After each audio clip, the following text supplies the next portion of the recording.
Hi, my loves. Welcome to the Power Network. I'm Amy. So, I thought the Kohberger hearing was on the 25th, but apparently it was just, I missed it. So, I thought, I'm going to have to watch it. But I was like, why not have a rewatch party with my Power Crew? So, that's what we're going to do. I'm going to roll credits and then we're going to rewatch this sentencing.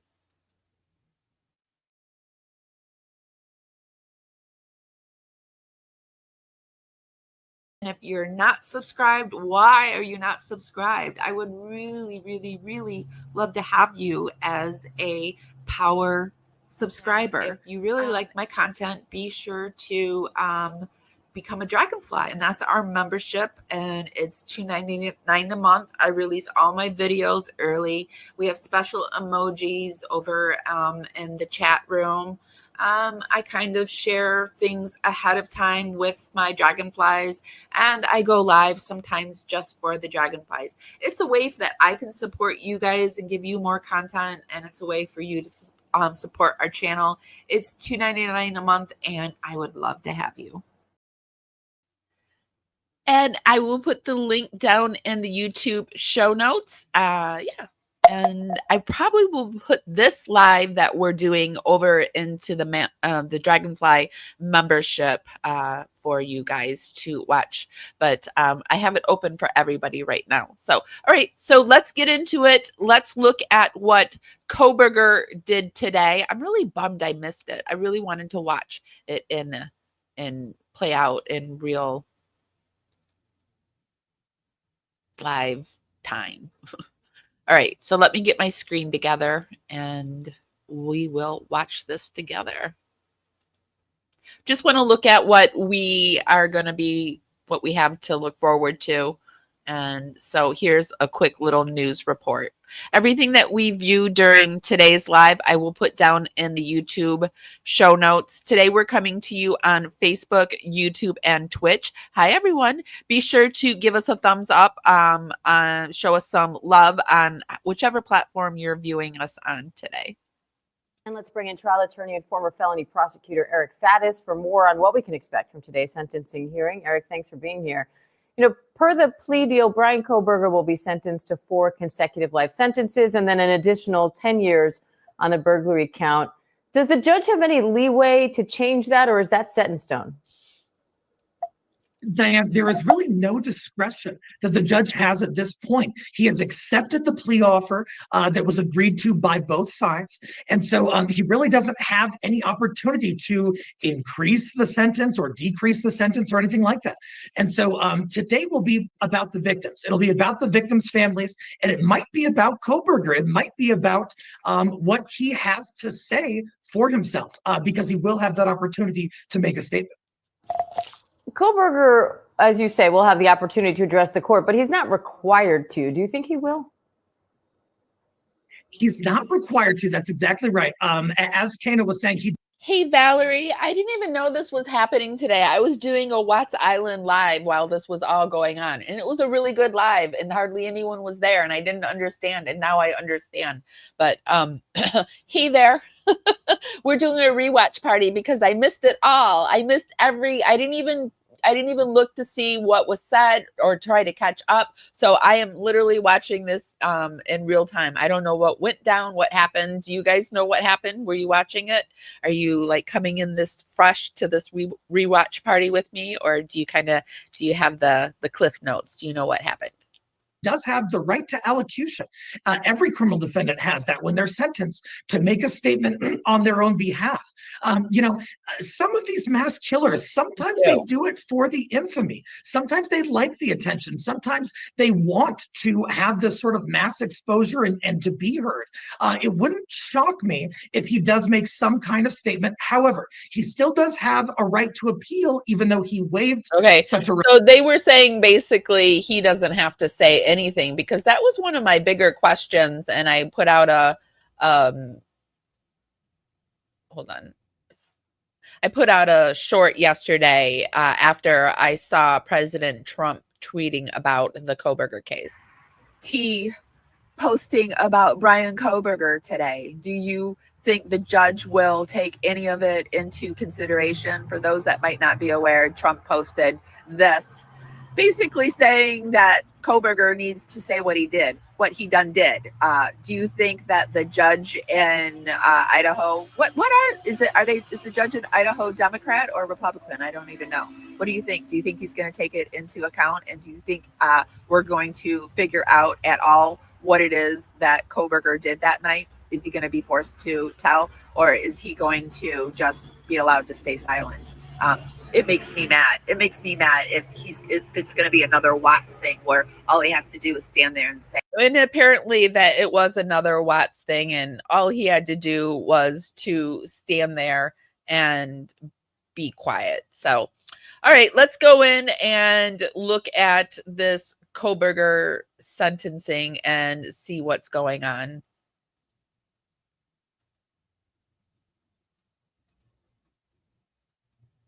Let me get it to the place where it starts. We're just going to go from Court TV's.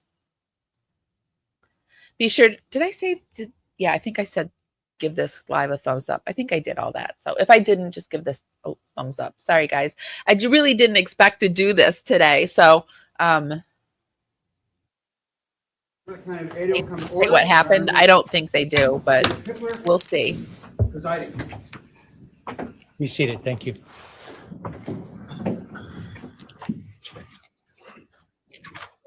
We need about 5 minutes. Need 5 minutes?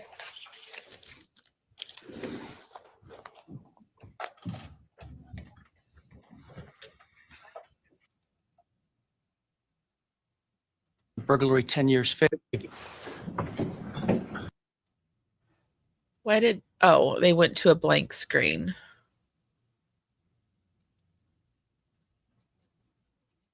This case. Looks like you got a haircut. The defendant previously entered a right plea here of looking guilty crazy. to 4 counts of first-degree murder and 1 count of felony burglary. In exchange, the parties stipulated to recommend a sentence consisting of, on burglary, 10 years fixed, on each of the 4 counts of first-degree murder, life fixed. The parties waived pre-sentence investigation. To my understanding, neither party submitted a sentencing memorandum or other materials for the court. Court is familiar with the file and the evidence submitted previously by the parties as it has reviewed them throughout the case and in anticipation of trial. Is there any legal cause why sentence should not be imposed at this time? No, Your Honor. Does the state, before impact statements and arguments, wish to present evidence today?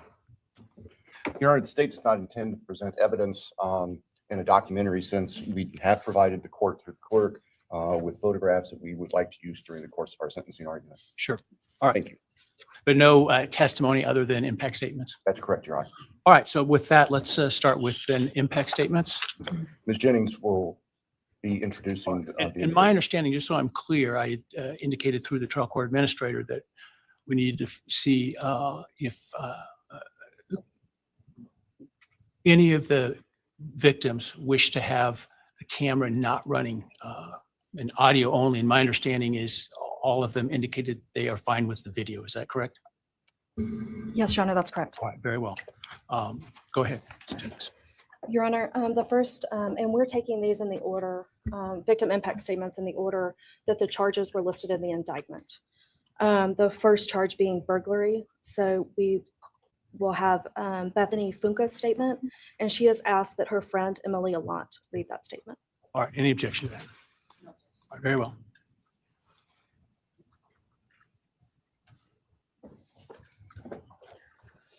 Thank you, Your Honor. I'll be speaking on behalf of Bethany, and so, yeah, here it reads. My name is Bethany Funk, and I was roommates with Maddie, Kaylee, Xana, and Ethan. I not only lost some of my best friends, but I also lost a sister. Never in a million years would I have thought that something like this would have happened to my closest friends. I thought that we were going to wake up and go upstairs, see them and tell them how they had scared us and that they were going to tease us about how we were constantly scaredy cats. and make jokes about it as we would go to Taco Bell like always. But sadly, that is not what happened and what turned out to be my worst nightmare. When I first woke up that morning, I had no idea what happened. I woke up around 7 with a terrible toothache, so I called my dad, who is a dentist, and he asked what I should do. He told me to take Advil, so I did, and I went back to sleep. I was still out of it and still didn't know what happened. If I had known, I of course would have called 911 right away. I still carry so much regret and guilt for not knowing what had happened and not calling right away, even though I understand it wouldn't have changed anything, not even if the paramedics had been right outside the door.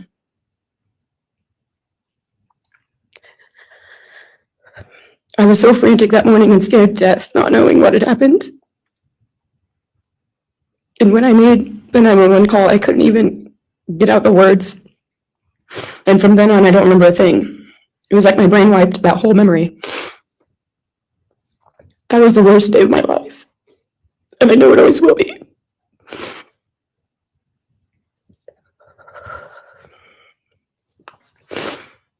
While I was still in shock, trying to process the fact that my friends were truly gone, I had been attacked by the public. I was grieving, numb, and unsure of what had happened was even real. And at the same time, I was getting flooded with death threats and hateful messages from people who did not know me at all or know the dynamic of our friendship. Social media made it so much worse, and strangers made up stories to entertain themselves. The media harassed not just me, but also my family. People showed up at our house. They called my phone, my parents' phones, other family members' phones, and we were chased while I was still trying to survive emotionally and grieve the loss of my friends. I hated and still hate that they are gone, but for some reason, I am still here and I got to live. I still think about this every day. Why me? Why did I get to live and not them? For the longest time, I could not even look at their families without feeling sick with guilt. I did not know what to say or what to do. I was terrified that my presence just made their pain worse. And I was still here when their kid, their siblings and their friends, their loved ones should have been here instead. After everything happened, I was afraid to go into my own backyard or alone in my house. I was scared that the person who did this would come for me next. I was always scared that the media would try to catch me at any moment of any day, even when I was just walking around my house. I made my parents close all the blinds during the day so no one could see me even in the slightest chance. I barely left the house, and when I did, I made sure I was never alone. I slept in my parents' room for almost a year. I made them double lock every door, set an alarm, and still check everywhere in the room just in case someone was hiding. And I still check my room every night before, and I double lock it. I have not slept through a single night since this happened. I constantly wake up in panics, terrified. Someone is breaking in, or someone is here to hurt me, or I'm about to lose someone else that I love. The fear never really leaves. For a long time, I could barely get out of bed, but one day I realized I have to live for them. They did not get the chance to keep living, but I do, and I will not take that for granted. So now every day I remind myself to live for them, and everything I do it with them in mind. I am still scared to go out in public, but I force myself to do things because I know that they would want me to keep living my life to the fullest. I am beyond blessed to still be here, and I refuse to take that for granted when they did not get a chance. Our house was not just a house, it was a home. It was where we laughed till we couldn't breathe, make meals, did crafts, binge watch reality shows, played games, and spent lazy days on the couch. It was movie nights, wine nights, morning debriefs, pranks, hot chocolate, cookies, and warmth. I will cherish those memories forever, and I will not let what happened erase how special our home was or how much those memories meant to me. Now I would like to share some bits and pieces of who they were as people and some of the memories that we shared. One of my favorite memories was Halloween, and we all went to Sigma Chi. But instead of partying, we just sat in an apartment, talking and laughing all night long. I do not think I've ever laughed that hard in my life. We did not care about the party, we were just happy to be with each other. Xana was 1 in a million. She was the life of the party.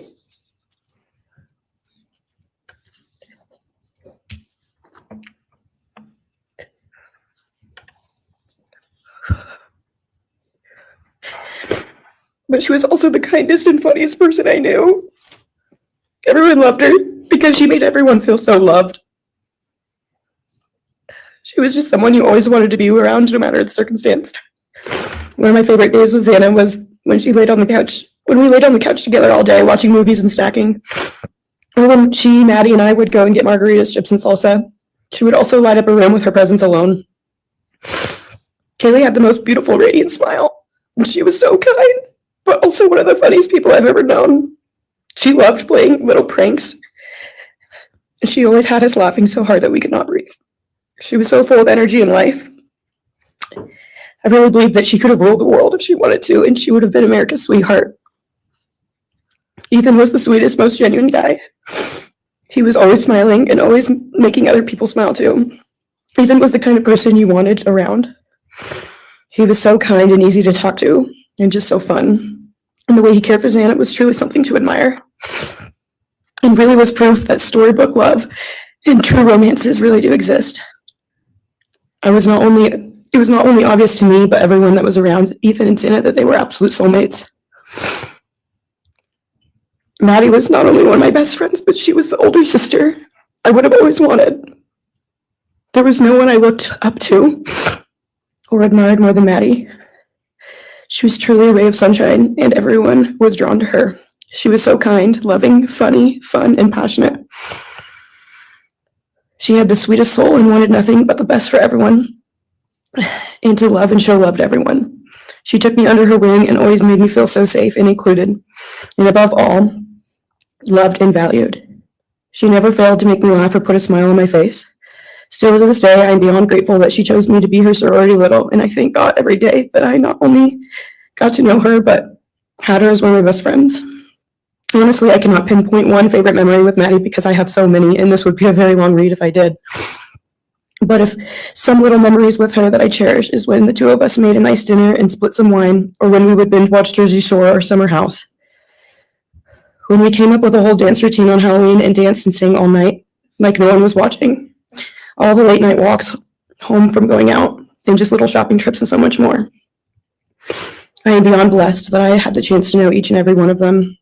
They changed my life in ways I would have never put into words. I hope that they are remembered for who they are and not what happened to them, because who they are were so beautiful, and they deserve to be remembered in the highest way. My heart breaks every time I go to text one of them or how badly I wish I could see and hang out with them. And then I remember I cannot.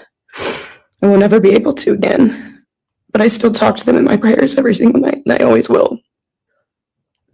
I wish more than anything I could hug them one last time. And I wish I could tell them how much I love them.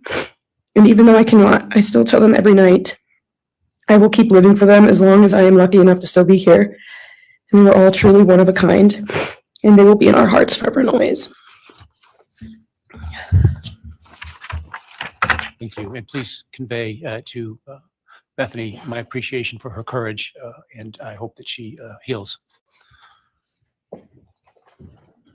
Next is Dylan Mortensen. We're asking for some accommodations for Ms. Mortensen and that she be allowed to sit in my seat. Sure.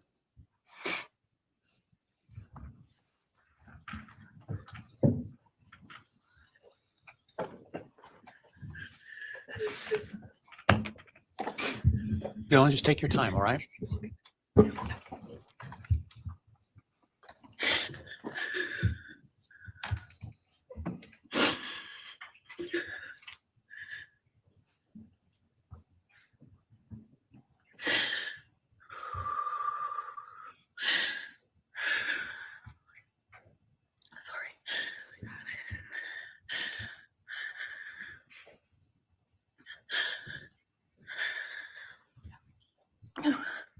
Thank you, Your Honor.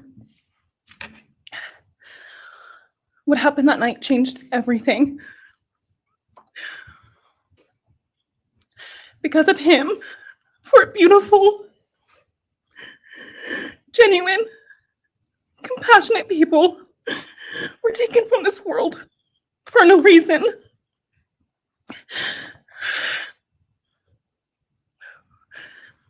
He didn't just take their lives. He took the light that carried it into every room. He took away how they made everyone feel safe, loved, and full of joy. He took away the ability for me to tell them that I love them and I'm so proud of them. He took away who they were becoming and the futures they were going to have. He took away birthdays, graduations, celebrations, and all the memories that we were supposed to make. All of it is gone. And all the people who loved them are just left to carry that weight forever. He didn't just take them from the world. He took them from me, my friends, my people who felt like my home, the people I looked up to and adored more than anyone. He took away my ability to trust the world around me. What he did shattered me in places I didn't know could break. I was barely 19 when he did this. We had just celebrated my birthday at the end of September. I should have been figuring out who I was. I should have been having the college experience and starting to establish my future. Instead, I was forced to learn how to survive the unimaginable. I couldn't be alone. I had to sleep in my mom's bed because I was too terrified to close my eyes. Terrified that if I blinked, someone might be there. I made escape plans everywhere I went. If something happens, how do I get out? What can I use to defend myself? Who can help? And then there are the panic attacks. The kind that slam into me like a tsunami out of nowhere. I can't breathe. I can't think. I can't stop shaking. All I can do is scream because the emotional pain and the grief is too much to handle. My chest feels like it's caving in. Sometimes I drop to the floor with my heart racing, convinced something is very wrong. It's far beyond anxiety. It's my body reliving everything over and over again. My nervous system never got the message that it is over, and it won't let me forget what he did to them. People call me strong. They say I'm a survivor, but they don't see what my new reality looks like. They don't see the panic attacks, the hypervigilance, the exhaustion, the way I scan every room I enter, the way I flinch at sudden sounds. They don't know how heavy it is to carry so much pain and still be expected to keep going, and that's because of him. He stole parts of me I may never get back. He took the version of me who didn't constantly ask, what if it happens again? What if next time I don't survive?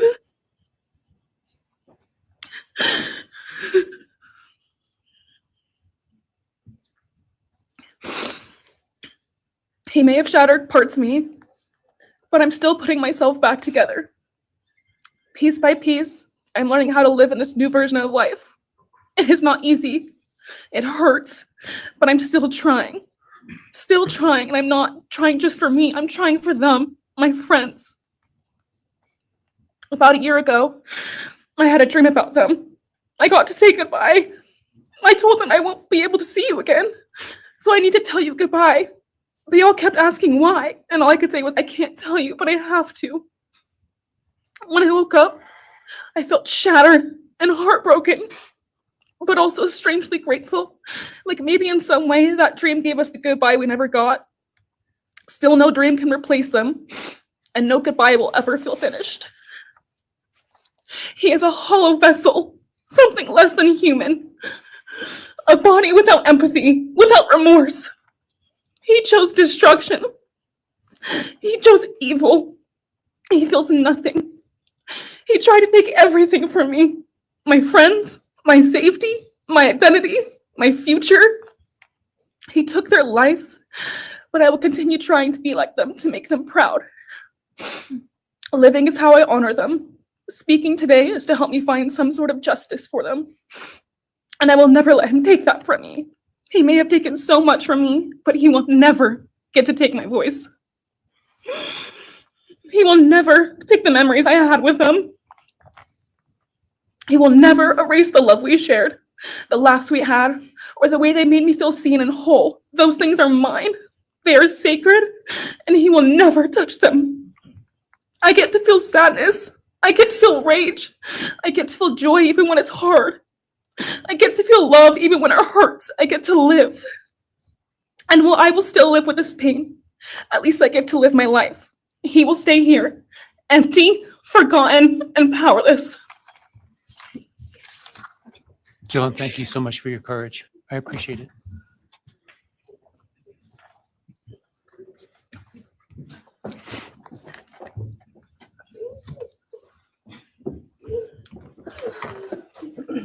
Next, we have members from the Madison Mogan family.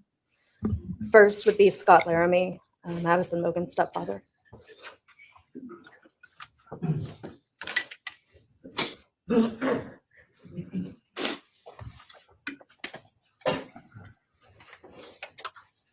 Standing by him is Karen Laramie, Madison's mother. Thank you, Your Honor. My name is Scott Laramie. I'm Maddie Mogan's stepfather and the husband of Maddie's mother, Karen Laramie.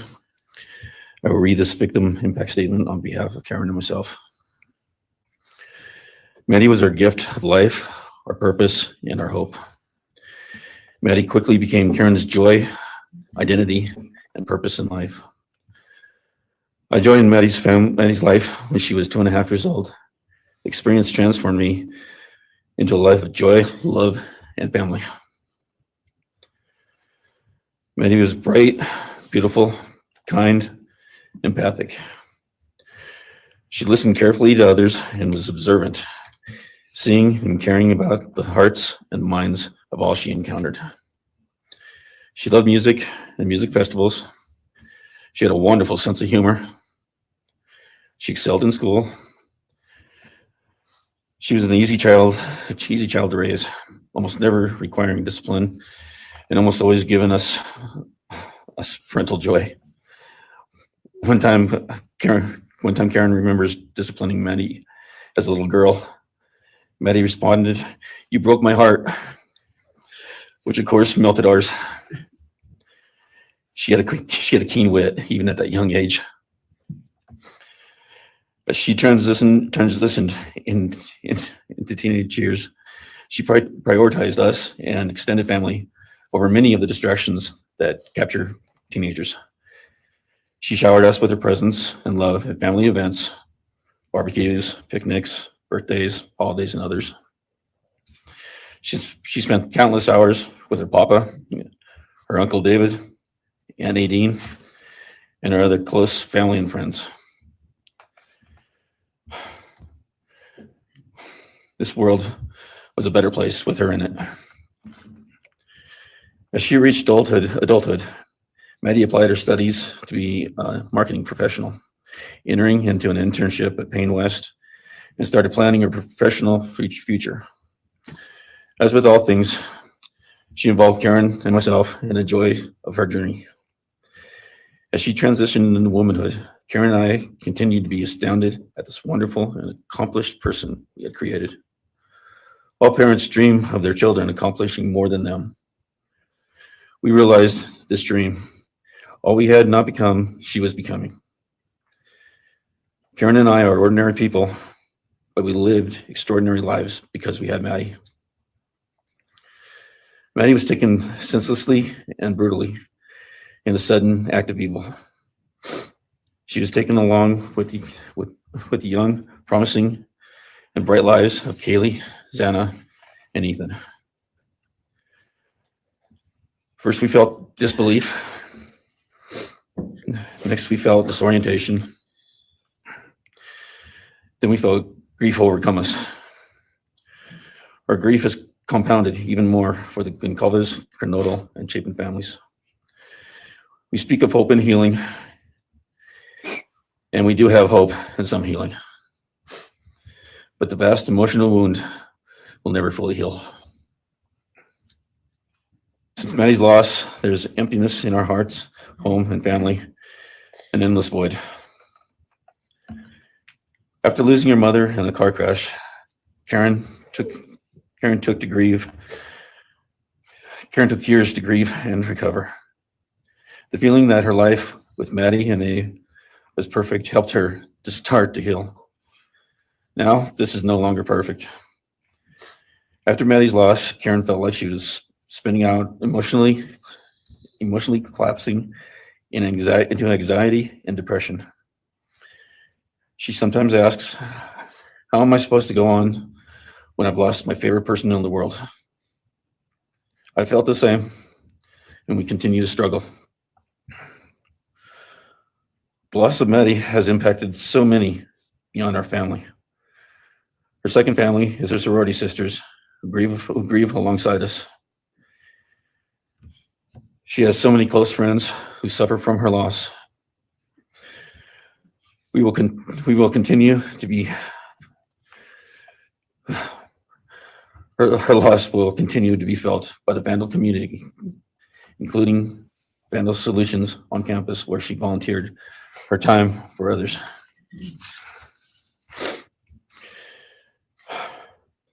It helps us to know Maddie is in heaven now, freed from the trials of this earth. We, however, continue to live on without the grace and support of her presence. We will grow old without our only child, our bright, beautiful friend and daughter. In the end, there are no words that can accurately capture the devastation of losing Maddie. We will endure and we will go on. For Maddie, we will not let our grief consume us. For Maddie, we will continue to love and care for our family and friends, including the families of Kaylee, Sana, and Ethan. We will remain united with them. We can only hope that others out there suffering similar losses can look to us and see that we can overcome hatred, darkness, and evil. We know the law allows us to comment on the defendant and his sentence. As for his sentence, we support the plea agreement. Society needs to be protected against this evil. As for the defendant, we will not waste words, nor will we fall into hatred and bitterness. Evil has many faces, and we now know this, but evil does not deserve our time and attention. We are done being victims. We are taking back our lives. We will turn our time, talents, and attention to hope, healing, and helping others, and to the future. We invite all those who have suffered with us on this to join us in our journey. We can make this world a better place. We can move on from tragedy. Adversity will visit us, evil will visit us, but we will overcome. We can and will endure. Karen and I express our gratitude to Your Honor and to the prosecution team for allowing us the opportunity to make this statement. Thank you. Thank you so much for your courage, and I am so sorry for your loss. God bless Thank you, Your Honor.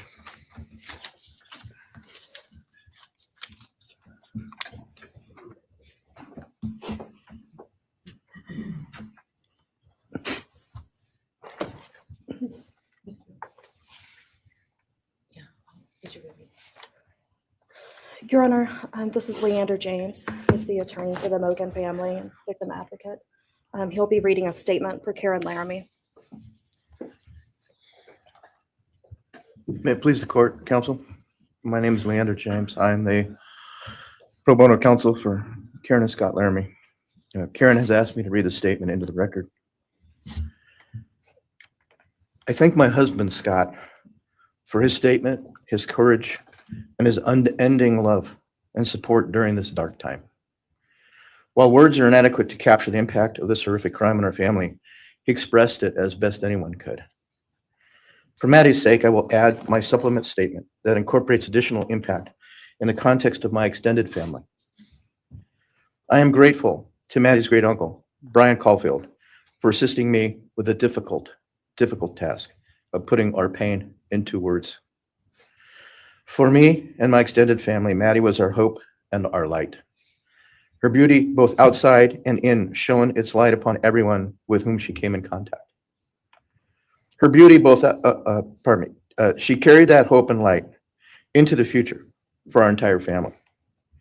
We have memories of our Maddie and grief and pain at her being taken from our presence. Any one of us would have given our own light to have been outshone by hers. We now look to our Creator to know that her light continues where we look to see her in His presence. Those who commit evil for their own twisted gains and purposes truly defile the efforts and sacrifices of mothers, fathers, families, teachers, clergy, public servants, service members, and all those who commit themselves to the greater good, freedoms, and the future light of our nation. Condemnation falls heavily upon those who squandered the lives of our future hopes and dreams. Some may offer forgiveness for what the defendant has done. However, we cannot at this time, or perhaps ever, nor will we ask for mercy for what he has done. His acts are too heinous. The agony and grief he has caused too great. But we will waste no further words or thoughts on him. For Maddie's sake, we will move on. We will do our best to carry Maddie's light into this world and make it a better place. I thank the court and the prosecution for allowing me the opportunity to make my statement. And I thank all those who have and will support my family and the families of Kaylee, Xana, and Ethan. Thank you. Thank you. Thank you, Mrs. Larmy. Appreciate it.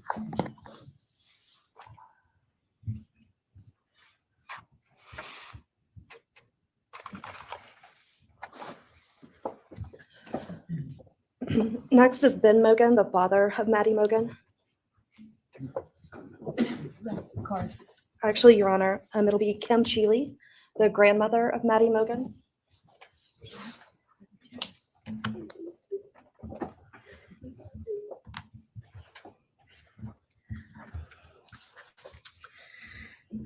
My name is Kim Cheeley. I was Maddie Mogan's paternal grandmother, as Ben Mogan, her father, is my son.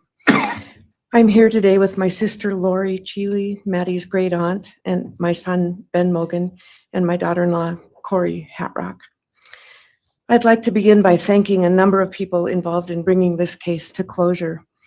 In my daughter's words, the plea deal the prosecution team reached this month is one that punishes the perpetrator of this horrendous crime, protects the public from further harm, and allows all of us who knew and loved these kids the time to grieve without the anxiety of the long and gruesome trial, the years of appeals, and potential for mistrials along the way.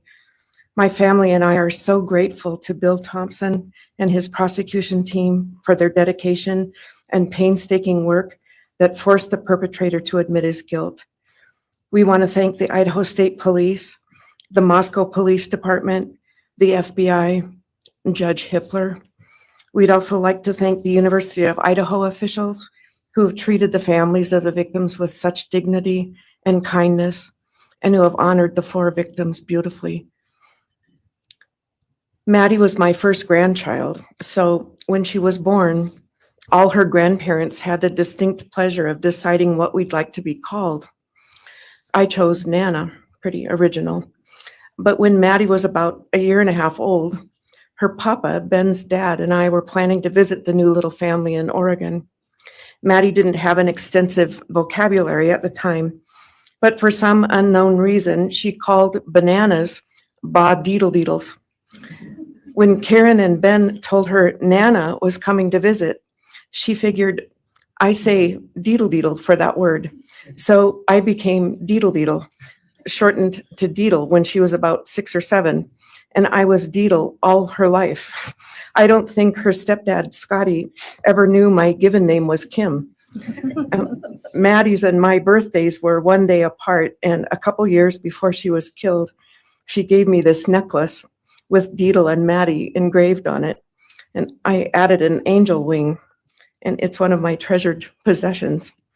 I also got an angel wing tattoo. Never thought I'd see the day, but along with many members of our family, replicating the one that Maddie and her sorority sisters had, I wanted mine where I could see and touch it often. From preschool through grade school, I stopped teaching piano lessons early on Wednesdays and picked Maddie up for bubble baths, brownies, and books. It was our special time together.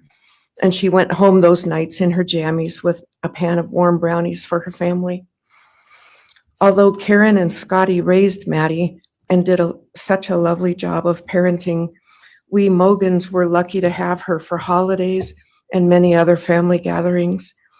We'll always have our treasured memories of Maddie growing up in our big extended cooperative family And I thank Karen and Scotty Laramie for being so generous and open and sharing Maddie with her Mogan side of the family. When the 4 kids were murdered, the foundation fell out of our world. Initially, the fear was truly debilitating. The first 6 weeks were excruciating. Despite the vigils, memorials, candlelight gatherings of students, friends, family, community members. After the arrest, in the past 2.5 years, my family has lived with grief, with the effects of traumatic grief, of which I was blissfully unaware before all of this. I now have a stack of books on grief. I've attended grief classes at hospice. I've tried EMDR, a technique that helps replace disturbing visions with something more comforting. My son, Ben, his 2 sisters, Maddie's aunts, and I have all experienced depression and anxiety and sleep disturbance, requiring medical intervention at times. We've all sought counseling off and on. The struggle with media attention was extremely difficult, especially for Ben. No one should live through the violent murder of one's child. Some days it's beyond me how the parents of these kids are still upright. I'm thankful for the strong families and communities that are supporting the survivors. At the time, I could think of only 2 blessings surrounding the horrific murders. One was that Ben was living with my partner, Tom, and me at the time, and that we could support each other emotionally through it all. Sadly, Tom died a year ago of a rare brain cancer, and he won't be here to see justice served. He was our family's rock, and we all miss him every day. A second blessing is that my mother died of COVID several months before the kids were killed, and she didn't have to live through the horror. It was difficult to identify blessings. So we've all lost our dear child and a future with her. I ache for the loss of the dreams that she and her true love, Jake, held. And my heart goes out to Karen and Scotty and your side of Maddie's family. You've had more than your share of loss. My heart aches for the kids' roommates and the families of the other victims, and also the family of the perpetrator.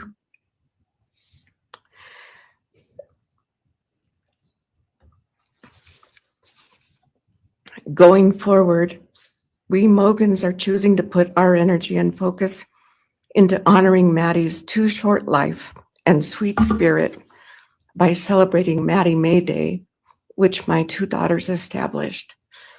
On May 25th each year, Maddie's birthday, we encourage folks to do random acts of kindness in Maddie's name. In my daughter Katie's words, may we all protect our peace in whatever way possible, unite in community, and focus on joy.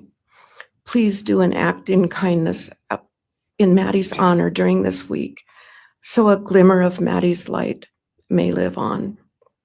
Thank you. Thank you, and appreciate your courage, and bless you and your family. Thank you.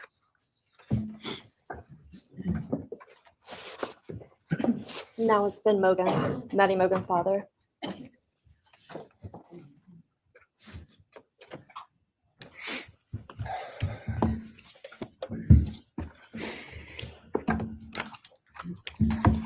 I'm Benjamin Mogan. I'm Maddie's dad. And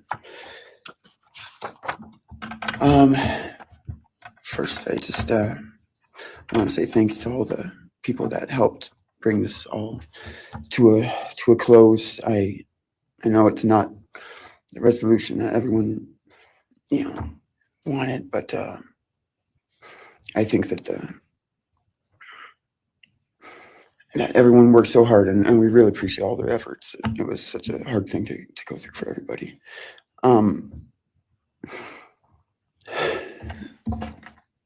Maddie was my only child that I ever had. She was she's the only great thing I ever really did, and the only thing I was really ever proud of. And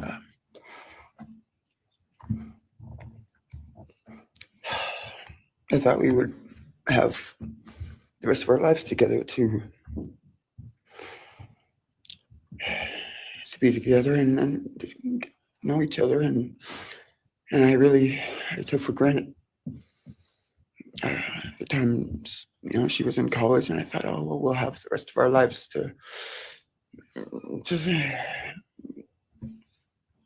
do all the stuff that we're supposed to do, and she was just about done. She actually earned all of her credits for her college degree, and Karen and Scotty and I got to go and get her diploma that she actually earned, and she served every bit of that. And but I thought that was going to be just the beginning of a long life together, and we never got that.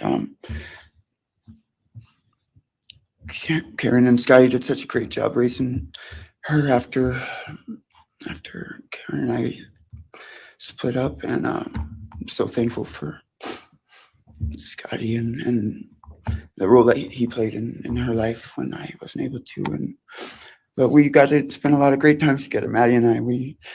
She was my favorite person to go to a concert with. We got to see some fun shows together, and I told her, if there's ever a show that you want to go to, let me know, and I'll get you tickets for you and your friend, or if we want to go together, we'll make it happen. And my favorite memory with her was when the Mac Miller show sold out here in Spokane, and everyone wanted tickets, no one could get them, and on the last day before the show, they did a radio thing, and I got 4 meet and greet tickets for Maddie and her friends, and me to go and see the show. And that was her favorite artist at the time, was Mac Miller, and he's gone now too. And my little cousin Zach drove us all there that night, and he's gone too, tragically. And anyway, the last thing that she ever wrote to me was this Father's Day card, and I'm so glad I still have it. I'm just going to read what she said. It says, "Happy Father's Day. I hope you have the best day. I can't wait till we can hang out again soon. I'll be in Coeur d'Alene 624 to 74. Hopefully we can find a time then. I love your birthday card that you sent me, by the way. Maybe we can see a concert sometime soon. I'd love to see the gorge when it's not so smoky out. I hope you're doing well. I'm proud of how far you've come. Thank you for always encouraging me to do my best. Love you lots and lots. Love, Maddie May." She did encourage me to not just to do my best, but to live on. I went through a lot of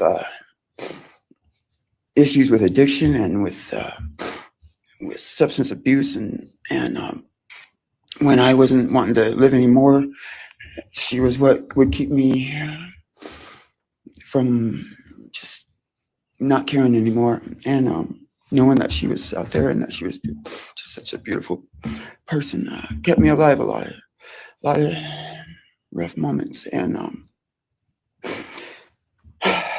I'm so glad that she was able to meet Jake. He was the only one that I actually ever got to take her to the gorge. They went and saw Watershed together, and yeah, they had a heck of a time. I'm so glad she got to. That's a really special place for me, and she always wanted to work out there with me in the summer sometime. She never got to, but at least she got to see it once with Jake. He was such a great guy. He is such a great guy, and I really wanted to see what a future with them would have looked like. I'll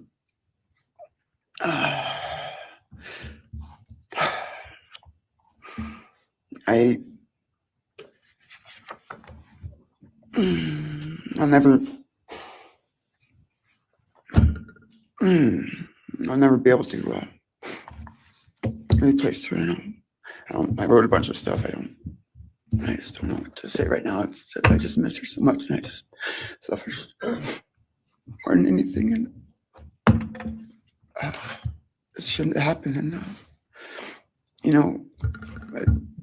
a death sentence is is one thing, you know when it's going to happen, and it's going to be all gentle and stuff. But, life without parole, with a building full of people that all just want you to not be around anymore, and winking at every morning, not knowing if that's the day they're going to pull your card. I mean, it's not a very nice sentence either. So, I don't know. I just love you, Maddie, and I wish you were still here. Thank you so much.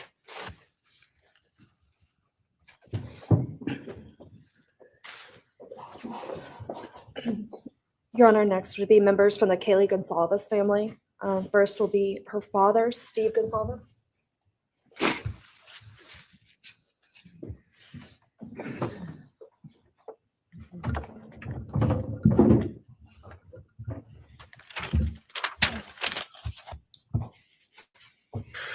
Today, we are here to finish what you started. Today, you've lost control. Today, we are here to prove to the world that you picked the wrong families. Wrong state, the wrong police officers, the wrong community. You tried to break our community apart. You tried to plant fear. You tried to divide us. You failed. Instead, your actions have united everyone in their disgust for you. I just learned from these lead investigators, to their shock, they worked in an investigation and actually worked with Pennsylvania police officers and the federal FBI. You united everyone. Everyone was united after you. None of us are divided. We are united in our disgust and our love for these children. Today, you have no name. Because when this all started, we all came together and we said, let's stop even talking about his name, just use initials. So even the media just calls you BK. That's all you are. Looking back when the police officers knocked on my door, told me what happened to my child, told me what happened to Maddie Mae, I don't think he was even out of the driveway before my kids turned around, looked at me and said, what do we do, Dad? I told them, you get to work. You get your ass to work. And we started calling, we started texting, we started emailing. And you know what? Within hours, we had your white car on the camera. We knew from the very beginning we had you. Police officers tell us within minutes, they had your DNA, like a calling card. You were that careless, that foolish, that stupid. Master degree, you're a joke, complete joke. But we took this disaster and we did what we could. We put everything online. We took our kids, we took our images, we took everything that they did, their videos, their photos, the girls' pranks, Ethan singing. We put it out there, we shared it with the world. And the world united. And all they ended up, when they talked about this case, is they talked about Kaylee Jade, Maddie Mae, Xana, and Ethan. Everything what these people meant to us, a father, a mother, a brother, a sister, we shared that with our community. Then we shared it with our state. We shared it with the country. And eventually we shared it with the world. The world's watching because of the kids, not because of you. Nobody cares about you. You're not worth the time, the effort to be remembered. In time, you will be nothing but two initials forgotten to the wind. No visitors, nothing more than initials on an otherwise unmarked tombstone. From this moment, we've all started.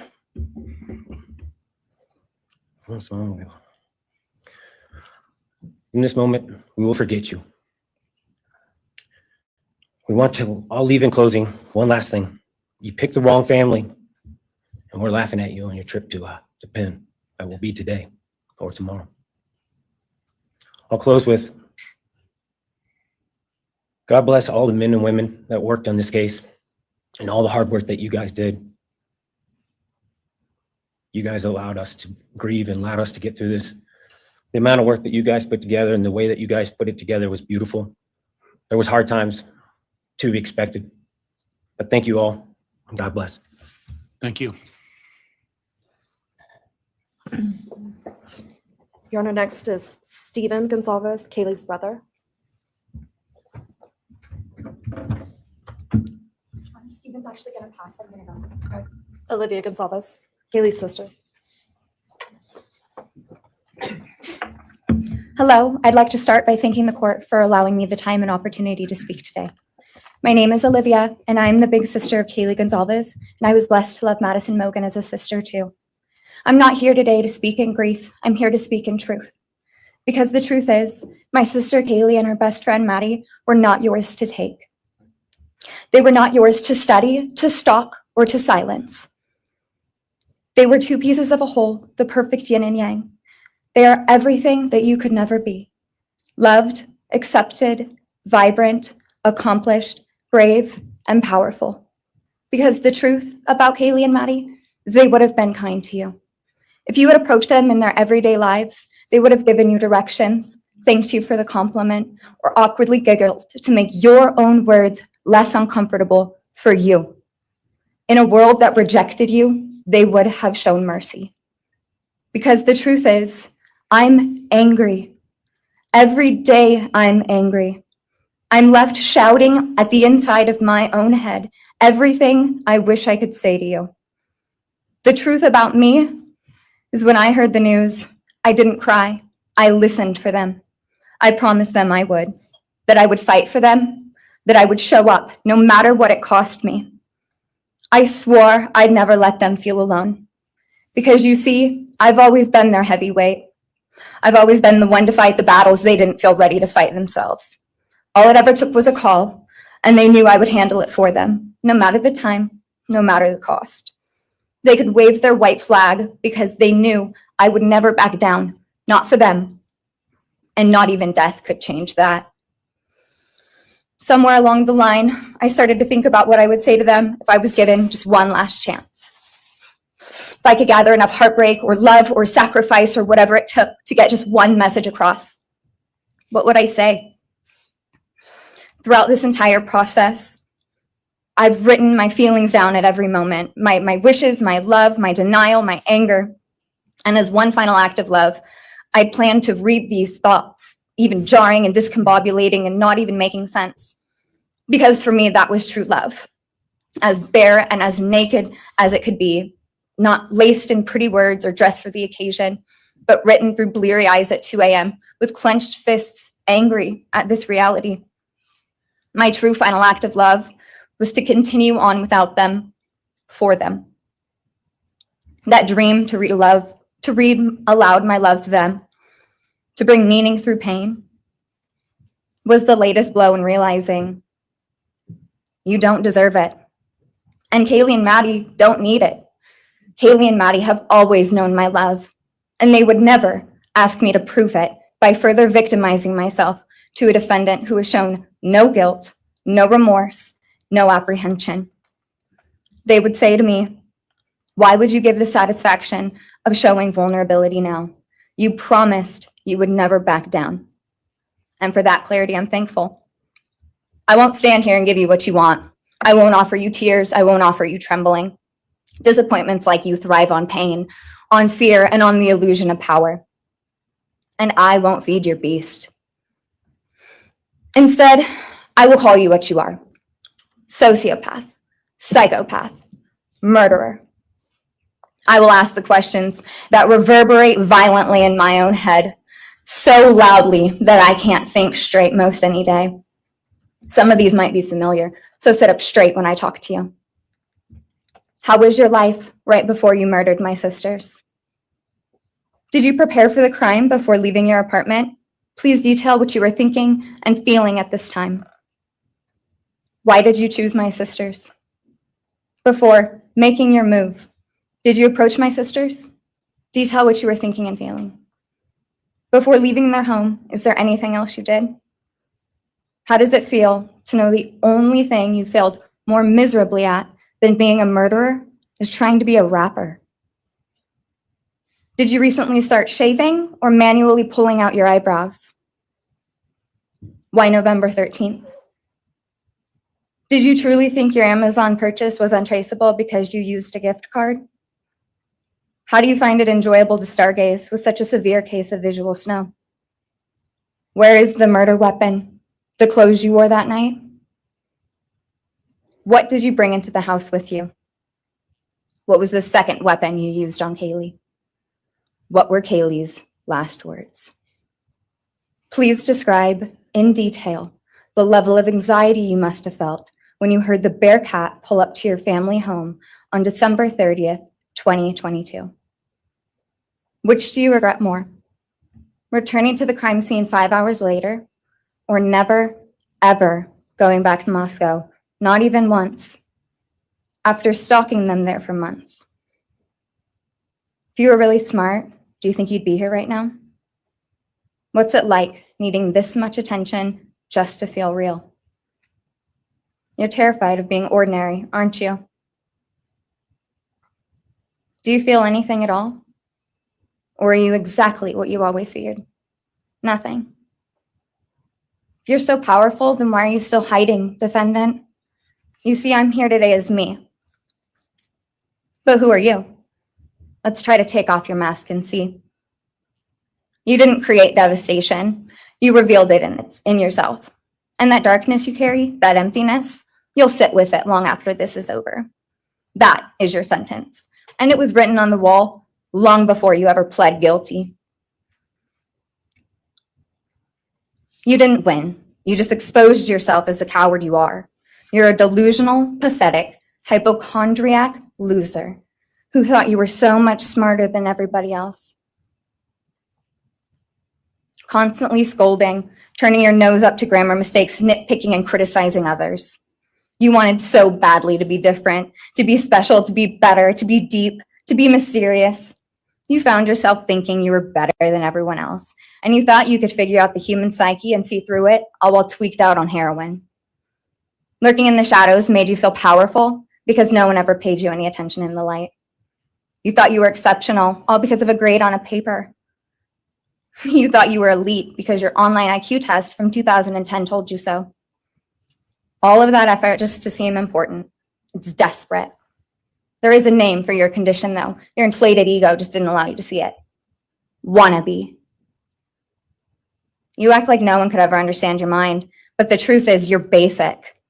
You're a textbook case of insecurity disguised as control. Your patterns are predictable. Your motives are shallow. You are not profound. You're pathetic. You aren't special or deep, not mysterious or exceptional. Don't ever get it twisted again. No one is scared of you today. No one is intimidated by you. No one is impressed by you. No one thinks that you are important. You orchestrated this like you thought you were God. Now look at you, begging a courtroom for scraps. You spent months preparing, and still all it took was my sister in a sheath. You worked so hard to seem dangerous, but real control doesn't have to prove itself. The truth is, the scariest part about you is how painfully average you turned out to be. The truth is, you're as dumb as they come. Stupid, clumsy, slow, sloppy, weak, dirty. Let me be very clear. Don't ever try to convince yourself you mattered just because someone finally said your name out loud. I see through you. You want the truth? Here's the one you'll hate the most. If you hadn't attacked them in their sleep, in the middle of the night, like a pedophile, Kaylee would have kicked your fucking ass. Thank you. Thank you.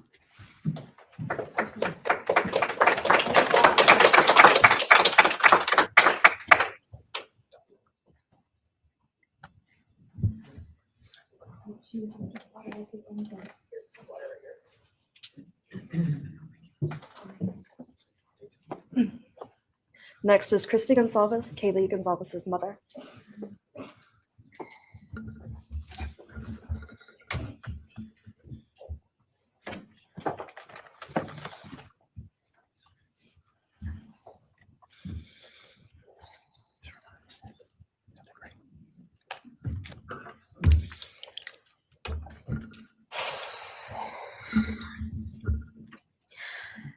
Thank you, Your Honor. I never imagined having to speak to someone so devoid of humanity. For a long time, I didn't think I'd find the words low enough to meet you where you are. But now I realize this isn't about you. It's about what you've done to me, and I need you to hear it. When you murdered my daughter, Kaylee Jade Gonzalez, you didn't just take her life, you shattered others. You attacked what you could never be, and in doing so, you left a trail of devastation far beyond that house. You stole my peace. You've altered my every waking moment, every sleepless night, the way I view the world, people, safety, trust. It's all been changed by your cruelty. I no longer recognize parts of myself. Joy is harder to find. Laughter feels foreign. The world moves forward, but I'm suspended in a place of sorrow and rage. You've taken from me something that can never be restored. The grief sits with me every day, some days quietly, and other days so loud it drowns out everything else. The emotional toll you've inflicted on me is immeasurable. I live with a constant ache, with birthdays that are now memorials, with holidays that feel hollow, with empty chairs that scream louder than words ever could. I am forever changed. But for you, as a person working on a PhD in criminal justice, you really didn't think this one through. You're not that good. In fact, you're not that good at anything. You couldn't secure a job. You couldn't get along with others. You couldn't even get a female to look in your direction, all because you are pathetic. Now you're a joke in this courtroom. I wish I could crown you with a jester hat to complete your orange jumpsuit clown look. A dead killer doesn't kill again. So while I'm disappointed the firing squad won't get to take their shots at you, I'm confident that the men in prison will have their way with you in more ways than one.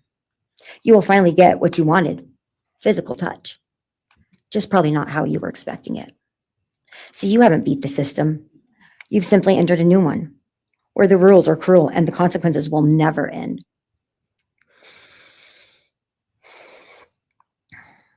You are entering a place where no one will care who you are and no one will ever respect you.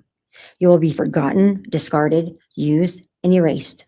You will always be remembered as a loser, an absolute failure. And when those prison doors slam shut behind you, I hope that sound echoes in your heart for the rest of your meaningless days. I hope it reminds you of what we all already know. You're nothing. May you continue to live your life in misery. You are officially the property of the state of Idaho, where your fellow inmates are anxiously awaiting your arrival. But it's okay, because they're there to help you. Hell will be waiting. Quick message from our youngest daughter. Aubrey wanted to say, you may have received A's in high school and college, but you're going to be getting big D's in prison. Thank you.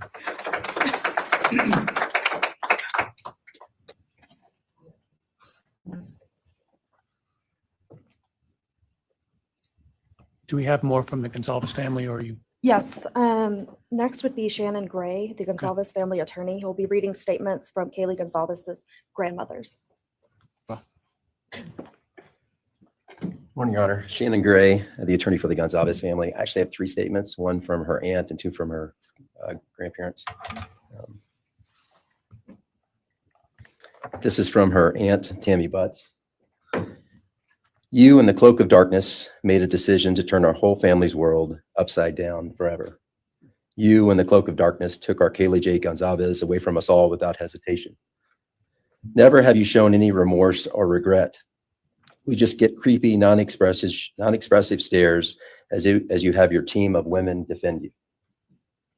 Kaylee was a strong, kind, fun-loving, caring person, and she will greatly be missed by all her family and friends for the rest of our lives. She had goals in life that you took from her and us. We lose on watching her enjoying her life, working hard and building the future she wanted. She was ready to start that after college life. You, in the cloak of darkness, took it all away. You left us without her future wedding, her future children that she would have added to our family. No more talking to her on the phone, going for a coffee, celebrating holidays. It's all gone. You, in the cloak of darkness, gave each and every one of Kaylee's family members their own lifetime sentence.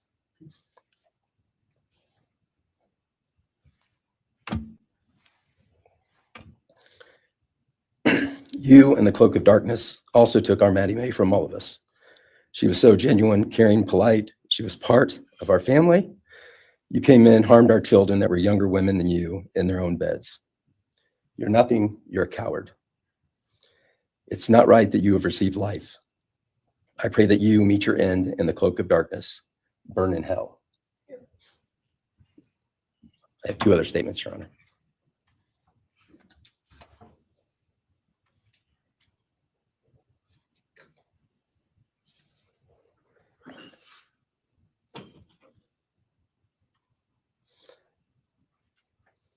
This is Linda Lucan's statement. This is Kaylee's grandmother.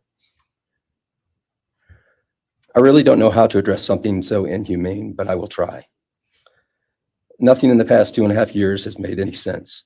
All I get is you cowardly went into a home at night, filled with what I'm sure you thought was all sleeping girls, and went on a vicious killing spree for no other reason but to appease your demonic urges. You took my granddaughter Kaylee from us, plus 3 other beautiful lives.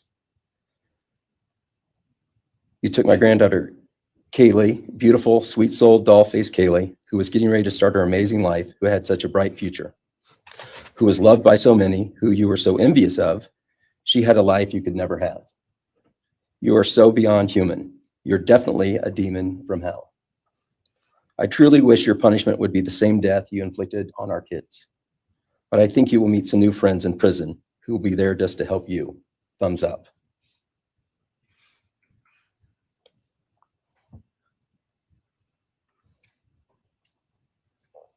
I have one last statement, Your Honor.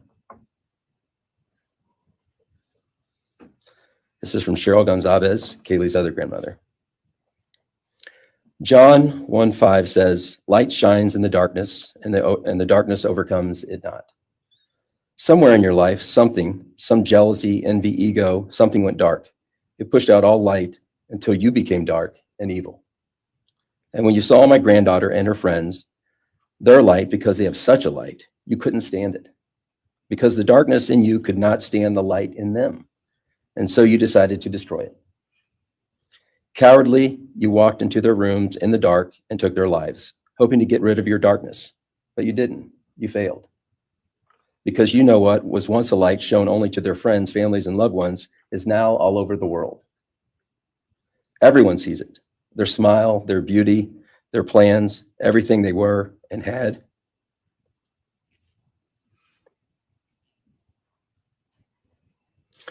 And you think you put a close to it, even that, but you didn't. Because they still exist. They are still light. They are still beautiful. You can never take that away. They will always be in the light of all eternity. And you will be in the darkness because you could not overcome it. You failed. I want you to be gone, more than gone. I want you to be cast out. Cast out from my life, from my family, from this earth. I will not allow your hatred to penetrate into my own soul. You do not get that power. You are evil, and in the end, evil is eradicated. You didn't take Kaylee's light, you spread it into the world. Thank you, Your Honor. Thank you. All right. Are you moving to a different family now? All right, why don't we take a 10-minute recess? All right.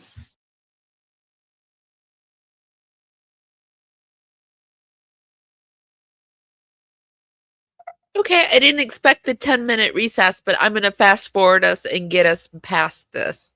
What are you guys thinking? I didn't expect all that from, I thought Steve was going to be the one that was going to really. But I will carry her with me for I thought Steve was going to be the one to really stick it to the court, but it wasn't. It was the mom and the sister and the grandmas. And did you notice that the judge would thanked everyone up until the Gonzalez family, that he was saying, thank you. I'm sorry for your loss, but he didn't say that to any of them, any of Kaylee's family. I thought that was really interesting. All right, let's go forward. Be sure to give this live a thumbs up, guys. Thank you. It helps me dance out into the algorithm party out there. Bring more people back. It's just a free way to help me out. Be seated.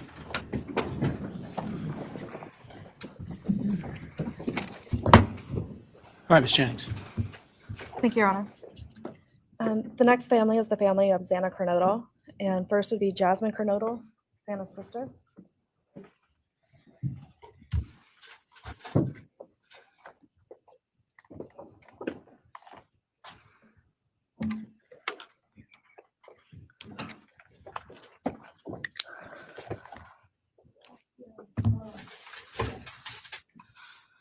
want to say thank you to everyone who's been involved in this and just for all the hard work and dedication you all put into this. I also want to thank everyone for the support and just my family and friends who've been around through this time. I went back and forth on whether to speak today because the truth is you don't deserve power over my feelings, my words, or me. Thank you. In the end, I realized this moment isn't about you. It's about justice for Xana, Ethan, Kaylee, and Maddie. It's about honoring the beautiful, beautiful people they were and still are in God's eyes. On November 13th, 2022, piece of my heart was ripped away. There's no way to ever fully describe the weight of losing my sister, my best friend. No sentence or punishment will ever come close to the justice Xana, Ethan, Kaylee, and Maddie deserve. Xana was everyone's best friend. She was kind, she was funny. She was a gift to each person she was able to make an impact on. Xana was someone I turned to when I needed direction or advice. Although I am her older sister, I often found myself looking up to her. She had a radiant energy that everyone loved, and she always knew the right way to approach a problem. She knew how precious and special life was, and she truly did live every day to the fullest.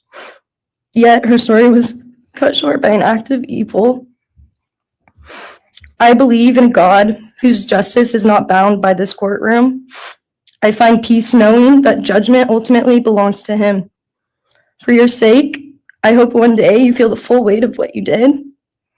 I hope you take accountability.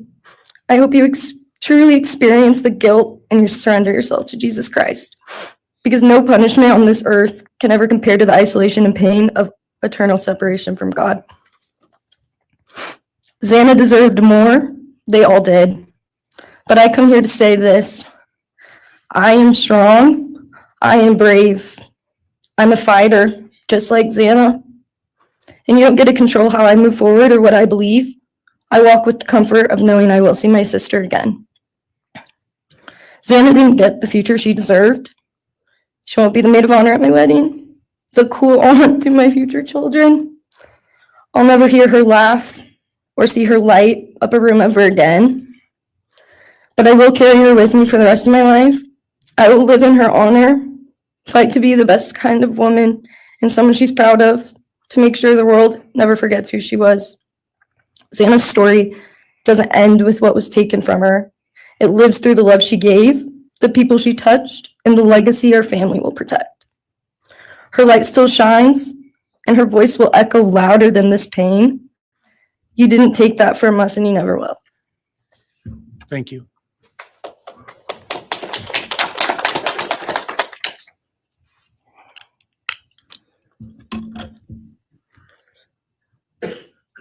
I just want to say before I start, I'm Xana's dad, Jeff Kernodle.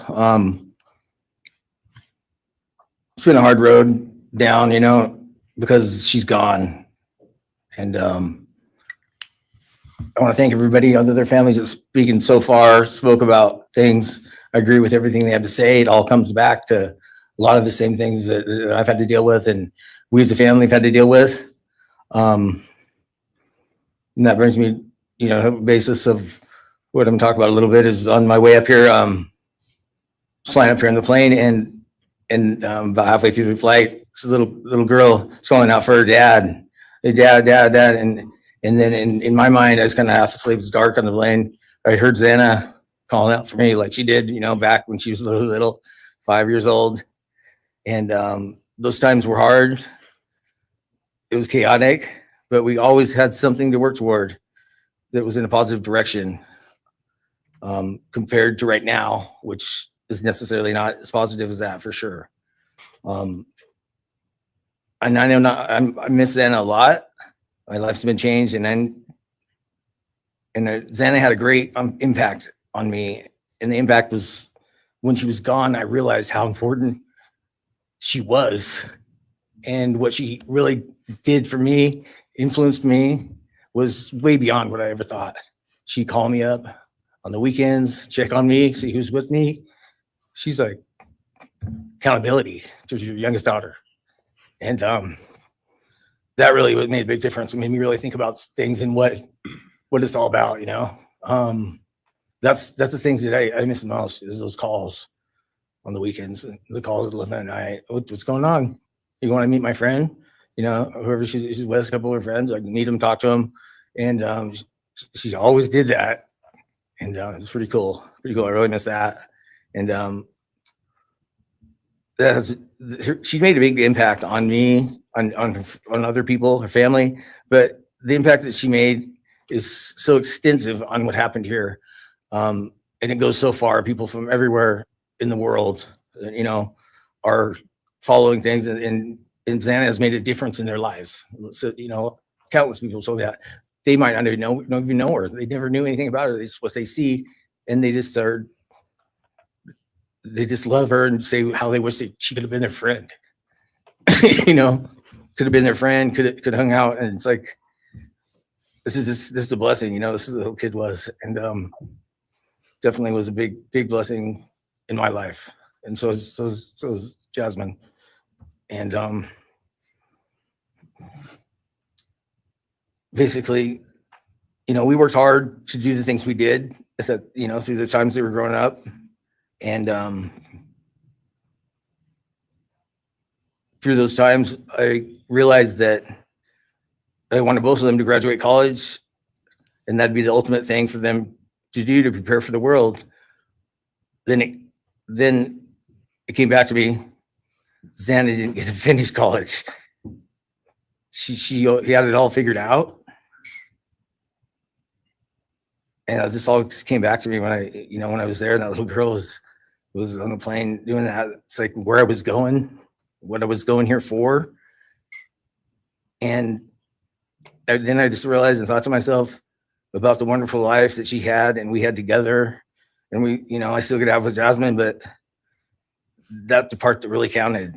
It's the part that really counted is those memories. And those are what I have left, the memories with her and the ones I can make with her and the life that I can go on with now, which is what she wants.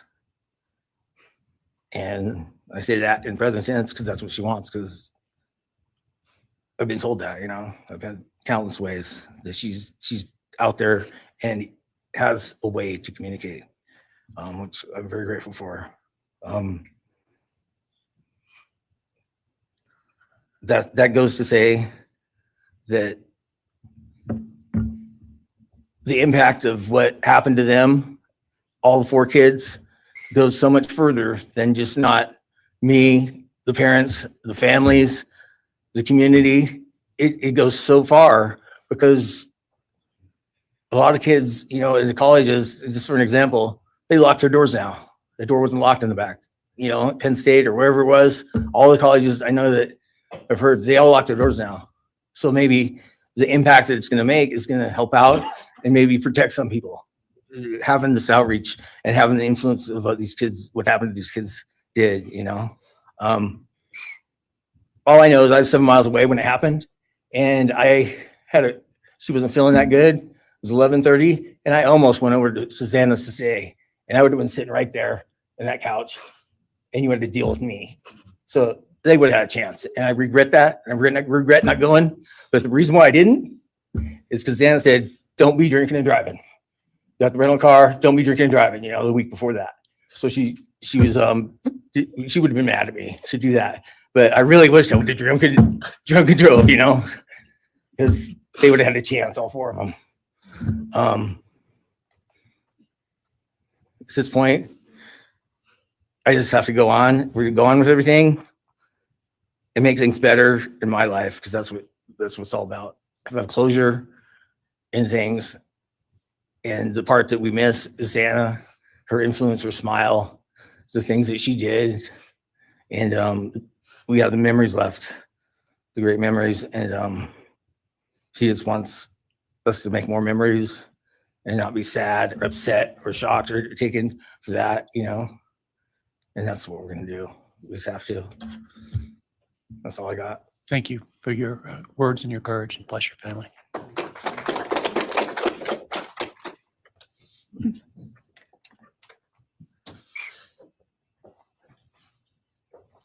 Next, Kim Kernodle would like to address the court.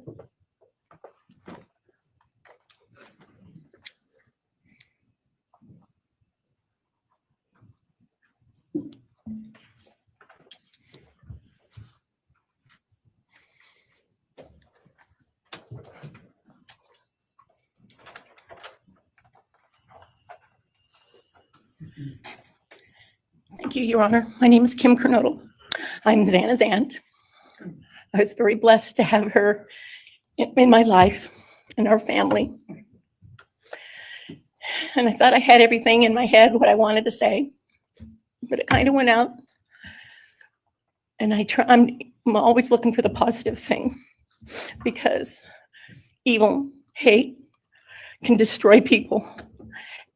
And that's what it started doing with our family. It created anger with our family members. And then I had to look, because Xana was everything that the media, her friends said. She was that fun, loving, high-spirited, beautiful person. And I no longer get to get my nails done with her, have lunch with her.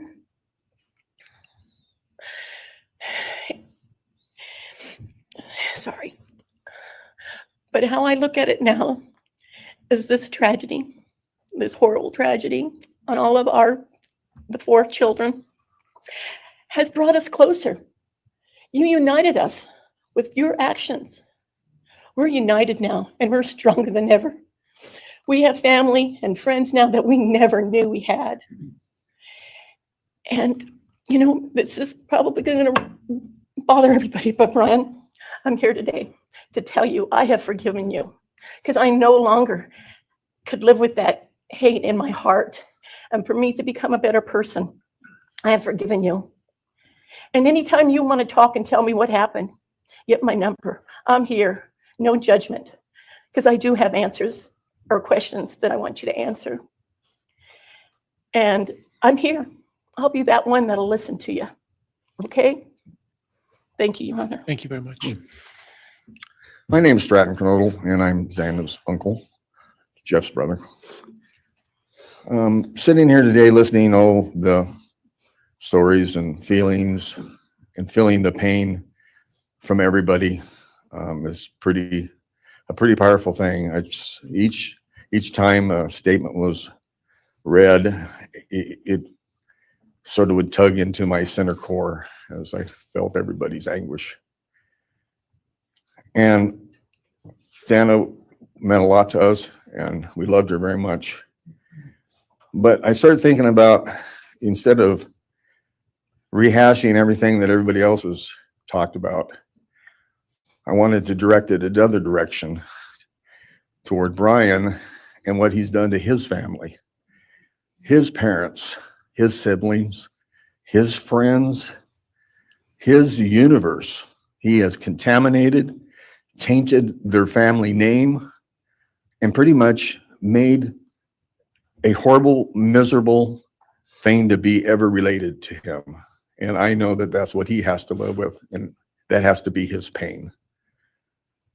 And that's all I have to say. Thank you.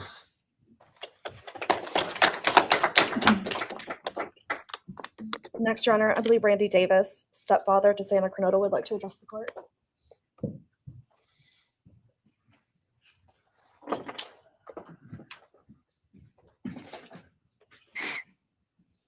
Hi, my name's Randy, stepdad of Xana. I just feel the same way we all do. All of us are united because of something that happened. And I'm grateful to know and have met some new family because of this awful event. But this is probably the last time we're all going to be in the same room together. Let's be real. So I can say, I love you all, and I feel your pain. And just God bless us all, you know? Just get through it. I had stuff wrote up. It was probably best I didn't read it out. Probably get kicked out of here. So, you know, I'll share one thing to you guys, not to you, with Xana. So I was working in North Dakota and came home, and Jazzy and Xana had taken our son Elijah and put him in a dress, makeup, and it was awful, you know. I was like, I don't know. She was funny. I told her she'd be in the movies and be somebody great one day like that, and now she is just above us as an angel with all the other beautiful kids. So let's hold that to our hearts, because this evil thing is not going to take nothing from us. You, man, I don't know what my limits are here, but I'm really struggling, dude. I am struggling. So I want to just be out in the woods with you, just so I can teach you about loss and pain. I love God. I wouldn't take your life. That's up to him. But I guarantee you, you are weak. God, I would just give a moment, man, 5 minutes out in the woods. Oh, man. Ooh. You're going to go to hell. I know people believe in other stuff. You're evil. There's no place for you in heaven. You took our children. You are going to suffer, man. I'm shaking because I want to reach out to you, but I hope you feel my energy, okay? Go to hell.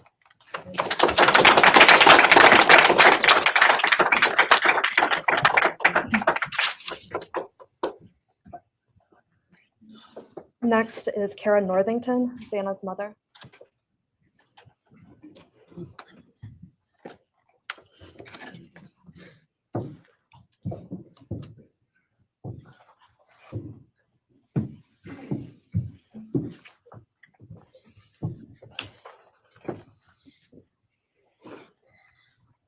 I'm Kara Northington. I am Xana Kernodle's mother. This letter is to you, really, but it's for my daughter, who was murdered by you. Today I stand before you, the man who is responsible for murdering my beautiful daughter, Xana Kernodle. My daughter was beautiful both inside and out. She possessed love for those around her and had a light so bright it will live on forever in our hearts. She brought joy and laughter to her friends, her family, and anyone in her presence. Our Lord and Savior, Jesus Christ, now has her in his loving arms in heaven, where she can never be harmed ever again for eternity. Because of her, I came to know my Lord and Savior, Jesus Christ. Because of her, many will come to Christ. It is Christ who lives in me that has given me the strength to forgive you. It was of no power of my own. In return, the Lord has filled me with joy, hope, and peace that surpasses all understanding. Jesus has allowed me to forgive you for murdering my daughter without you even being sorry or asking for this. This is only possible because he who lives in me is greater than any evil in this world. For God hath not given us the spirit of fear, but of power and of love and of a sound mind. I do not fear you or even let you rent space in my head anymore. This forgiveness has released me from any and all evil you have inflicted on me and my family. It has allowed me to let our Lord deal with you. You have accepted a deal that will prevent you from receiving the death penalty. Nothing man can do to you can ever compare to the wrath of God. Inevitably, you will stand before our Lord and will have to answer to him over the sins you have committed in murdering our children. I pray you come to the end of yourself before that day. Whether you like it or not, heaven is for real and so is hell. The innocent life of Xana that you stole from myself and my family, and the destruction it has caused. I am washing my hands of you and turning you over to my Lord and Savior Jesus Christ, whom vengeance belongs to. In closing, I want to read a passage from the Bible, Ephesians 6, King James Version. Finally, my brethren, be strong in the Lord and in the power of his might. Put on the whole armor of God, that ye may be able to withstand the wiles of the devil. For we wrestle not against flesh and blood.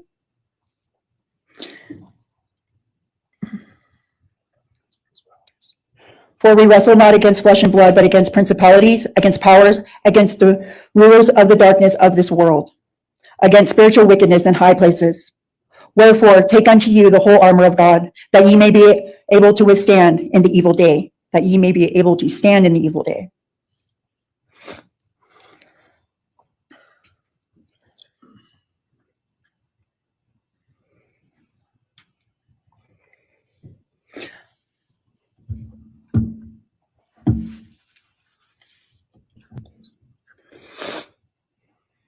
I'm not going to share memories of Xana or any more of the goodness of her with you, because I do not want that to be in your head. I don't want it to be in your head. You don't deserve that. You don't deserve our good memories that we have. I do pray for you. I pray that you come to the end of yourself. I pray that before this life is over, that you ask our Lord and Savior in your heart and to forgive you. I do pray for that. But after today, I wash my hands of you, and you are no longer a thing. Thank you. Thank you.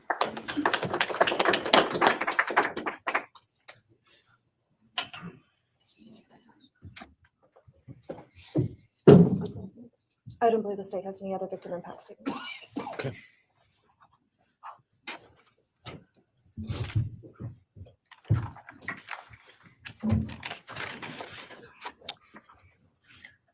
All right, state can argue.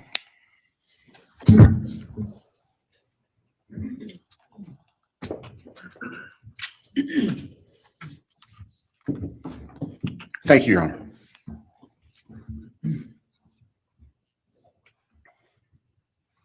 Just as a housekeeping matter to start, there will be the issue of restitution. That is, the documentation is being gathered, and we ask the court would defer that for 30 days so we can present it in an orderly fashion and make sure it's comprehensive for everyone. Any objection to leaving restitution open in 60 days? All right. Thank you, Your Honor.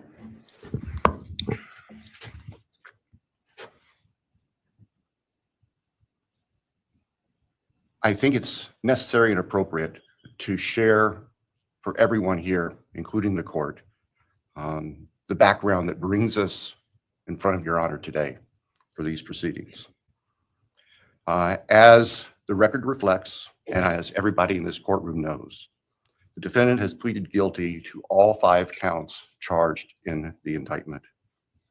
Under oath before Your Honor, he has admitted that the charges against him are true. He has reassured the court that he has not been coerced or threatened to make those admissions. And Your Honor did an extraordinary job in taking the pleas back on July 2nd. We appreciate the court's discipline and insight. The defendant has also waived appeal on the multitude of rulings from this court and Your Honor's predecessor in Latah County on dozens, literally dozens of motions seeking to dismiss the case, seeking to control or limit evidence, seeking to offer evidence that would not be appropriate. And we appreciate the court's consistent rulings based on the law, based on the facts.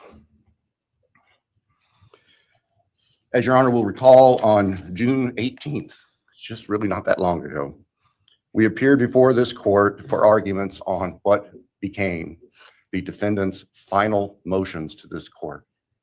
Motion where they wanted to offer evidence suggesting that other people were responsible for the defendant's actions, and the motion seeking essentially an indefinite continuance of the trial.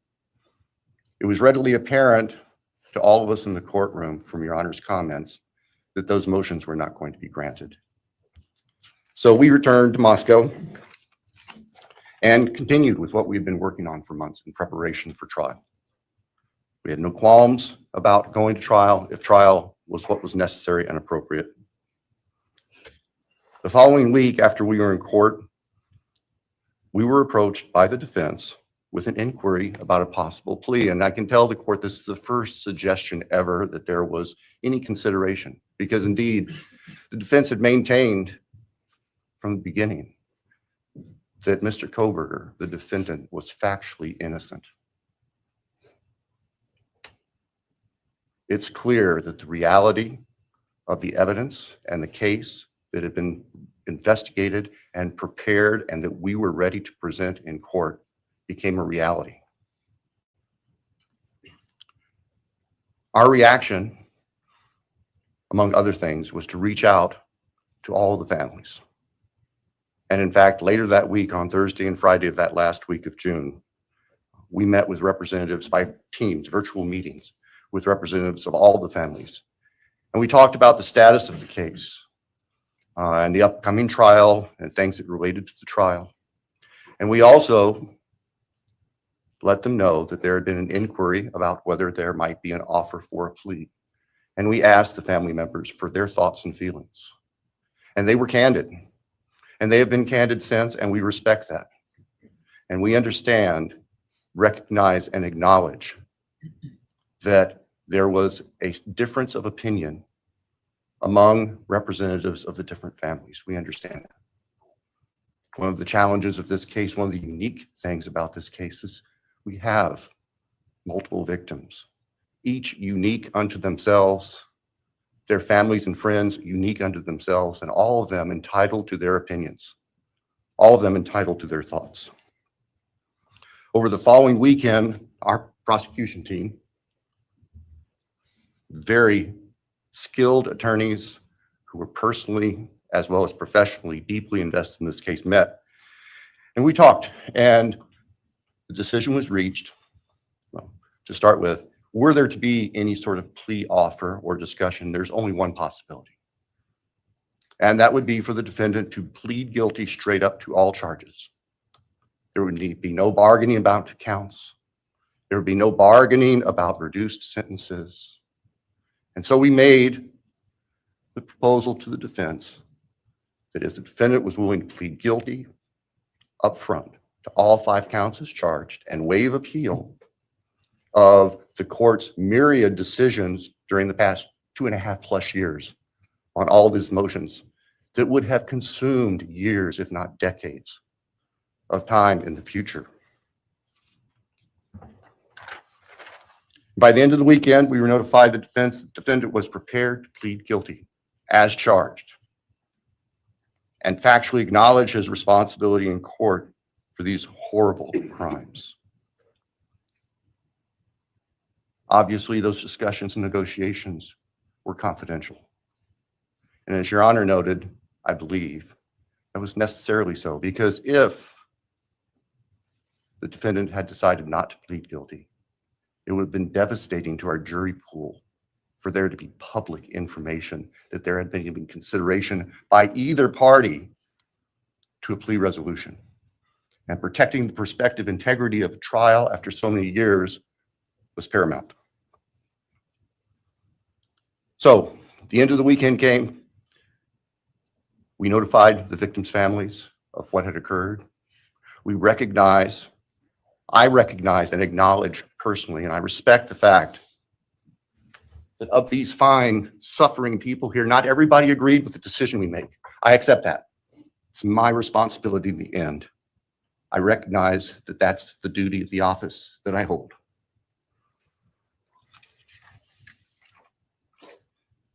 So now, it is time for the judicial system to impose final judgment and close the door on this chapter of these tragedies. As the court is aware, by the agreement of the parties, it is the state's prayer. Perhaps have the Elmo please turn on.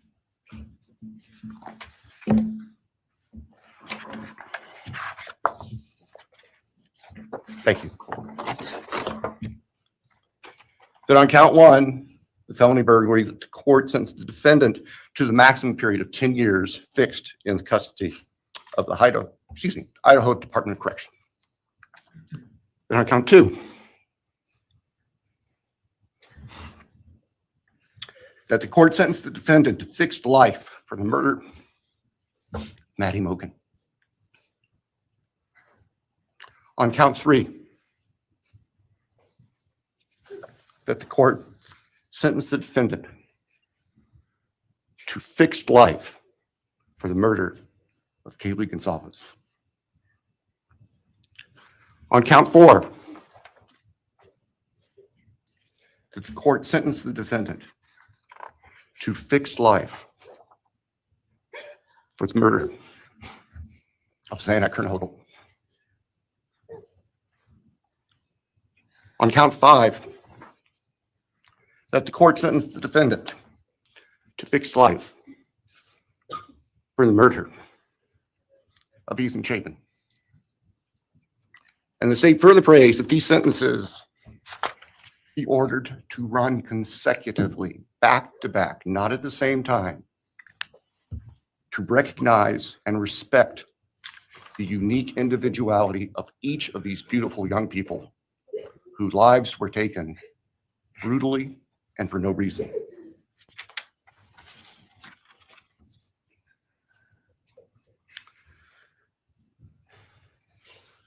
And hopefully now, as we have heard earlier this morning, it is time to afford the families and the friends and the community in the state of Idaho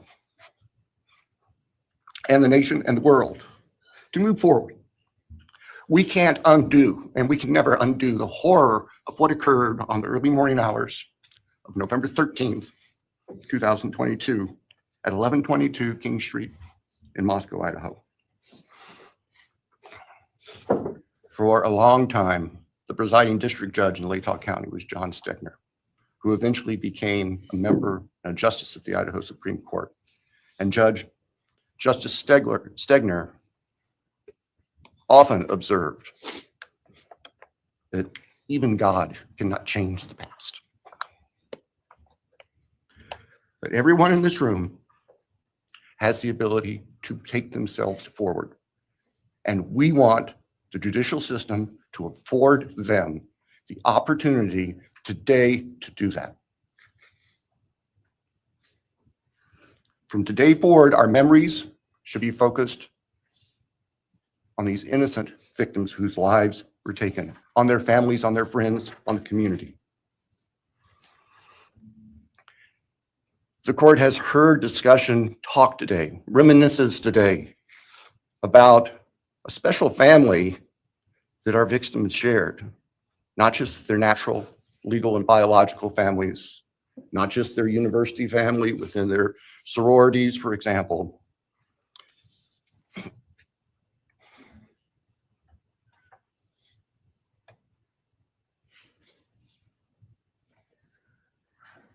But this family. This is the picture taken on November 12th, 2022, of the special family of 1122 King Road. And you can see all 6 of these dynamic, vibrant, loving, special, innocent faces taken together just across the street from their residence. And barely 12 hours before 4 of them would be brutally murdered in their sleep. They've been described consistently as being bright, caring, vivacious, with futures we can only imagine now. But they were, and they remain, a special family that I think we should all recognize and appreciate. So it's time to move forward. There have been a number of statements directed specifically at the defendant today. I have one last thought. After Your Honor imposes judgment and sentences the defendant to spend the rest of his life in prison, in other words, sentence the defendant to die in prison, he's going to stand up in the belly chains and leg irons that he's wearing today, and he's going to be escorted into the custody of the Idaho Department of Correction. And the door will close behind him forever. That is the closure that we seek, that all of these people, these loving friends and family deserve, so that we can move forward. Thank you, Your Honor. Thank you.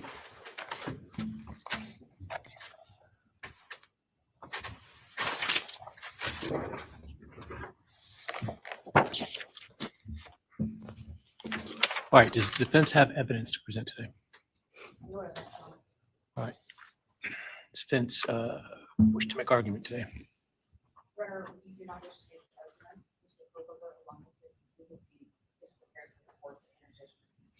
All right, Mr. Kohberger, you have an opportunity to make a statement if you wish to. I take it you are declining. I respectfully decline. Well.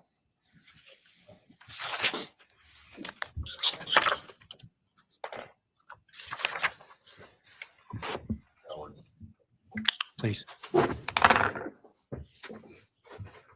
right, let me start this morning by acknowledging and thanking those that have come here today in support of their loved ones. And I appreciate your courage and your strength. And I hope that you are able to move on as best as possible. Thank counsel for the professionalism that they've exhibited throughout this case. It's been my great honor to preside in this case and to help bring, to the extent possible, some resolution and hopefully justice to this case. During the quiet morning hours of November 13, 2022, a faceless coward breached the tranquility of 6 beautiful young people and senselessly slaughtered them, 4 of them.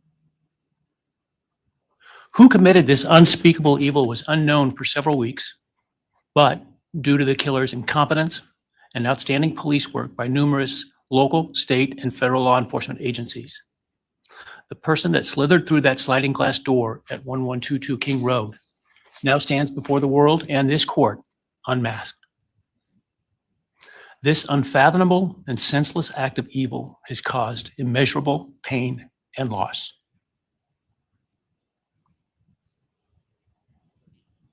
No parent should ever have to bury their child. This is the greatest tragedy that can be inflicted upon a person.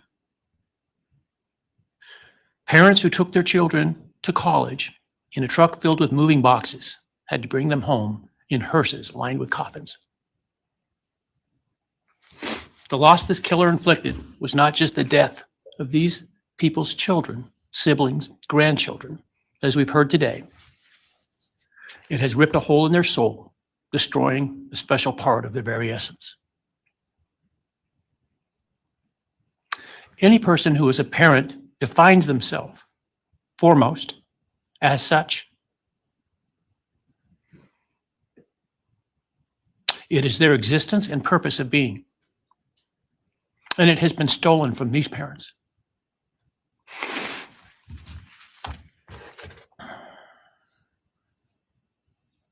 None of us have experienced the loss these victims have in the unspeakable way that they have. And therefore, none of us can, nor should we, question the way in which they have handled their loss. Whether that be in private mourning, removed as far as possible from this media circus, or in front of a camera demanding retribution with the loudest megaphone. I've listened intently to the stories and pain that have been shared today, with great awe at the courage and resilience of the surviving family members of those wonderful children. I've listened also to the surviving roommates, both in person and through their friends. And I can't think of how, frankly, courageous they have been despite the hell that they have faced by uncaring people who have come up with all kinds of crazy theories about 2 kids simply being kids. The parents, siblings, and other family members who have spoken today are designated as victims in our legal system.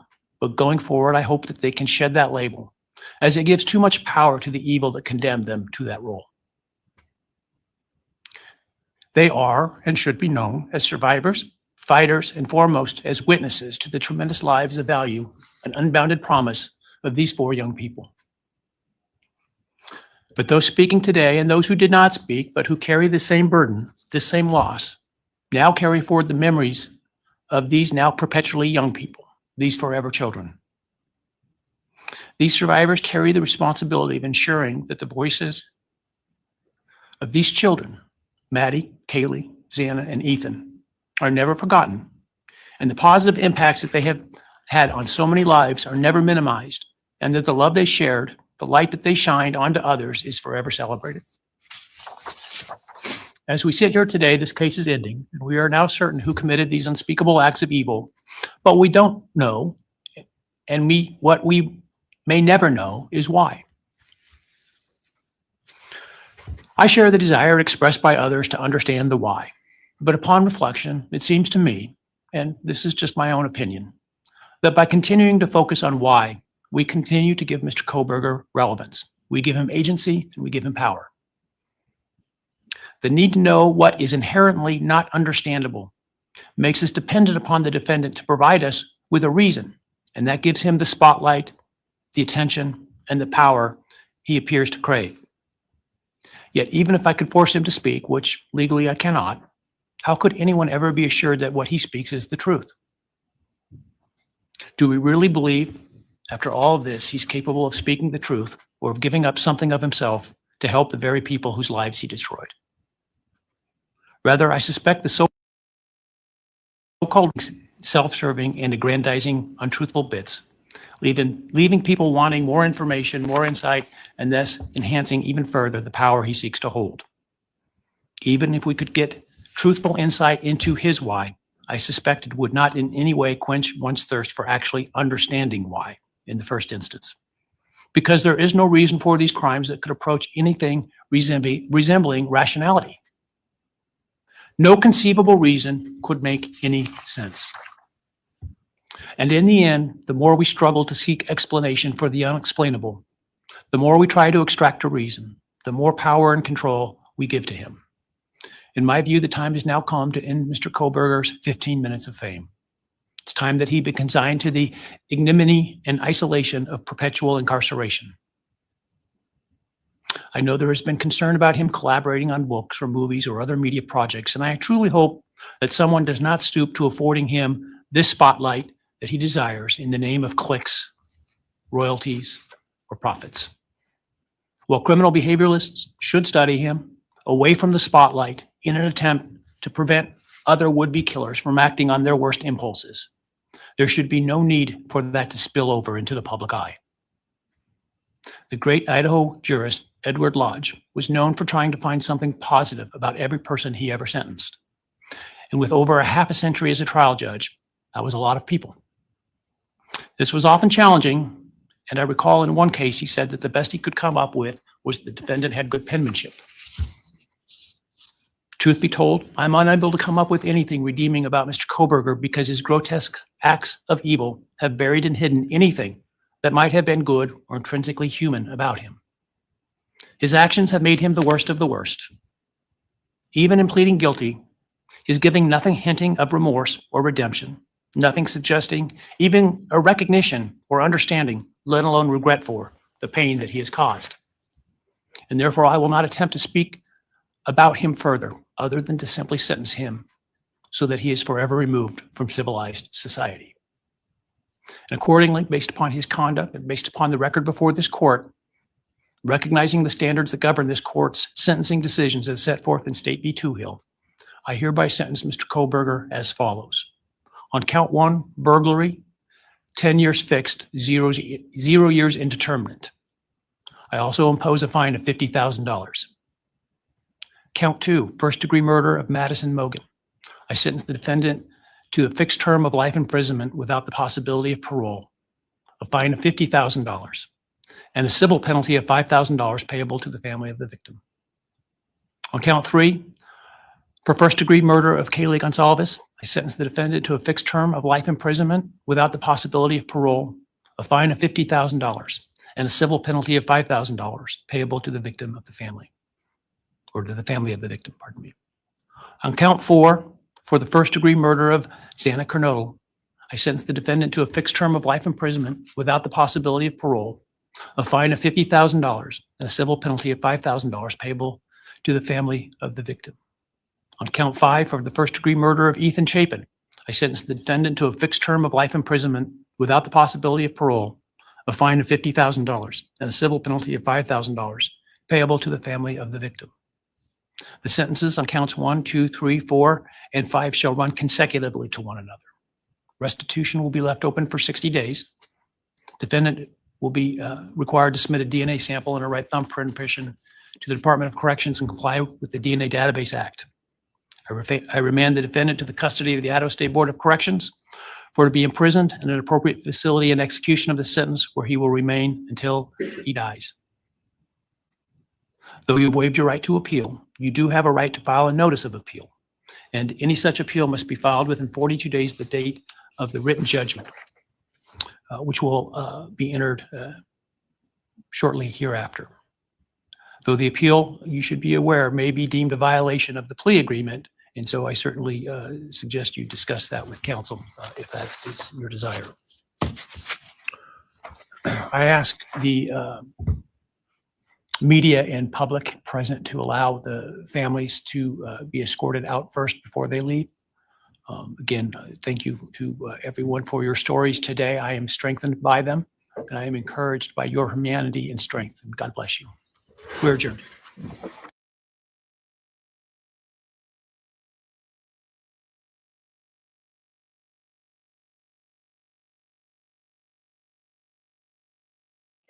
Okay, well, I just don't agree with, yeah, I have the little bird back with me. He was taking a shower, but this, we've been live for about 3 or 4 hours with the Watts live that we just did. I just don't agree with the judge because I feel like not talking about Kohberger would mean like, that would mean not talking about any person that unalives and just talking about the victims. And that's not a full rounded look at true crime stories. You have to look at the entire story, and the entire story is the reasoning, the why and the how of why he did this. So I wholeheartedly disagree with the judge. But I do think that after the hearing, then let me see. There was some. And when I made the 911 call, I could. Sorry, there was some people that spoke outside the court building. I want to move forward.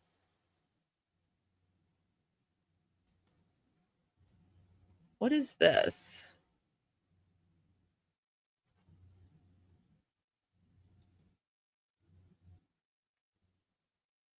Okay, let's go over to, I saw over on Emily Baker's right after this, she started talking and she breaks it down a little bit. I want to hear her break it down a little bit. And then she goes out and it looks like some of the family members were out in front of the court building talking. I did order some food, so I'm going to stay live for a little bit longer and watch this until it comes. Let's see what you guys are saying in chat really quick.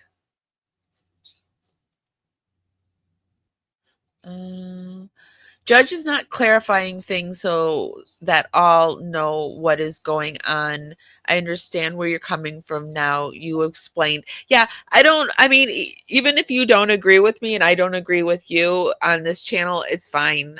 We don't have to agree to get along. We can disagree.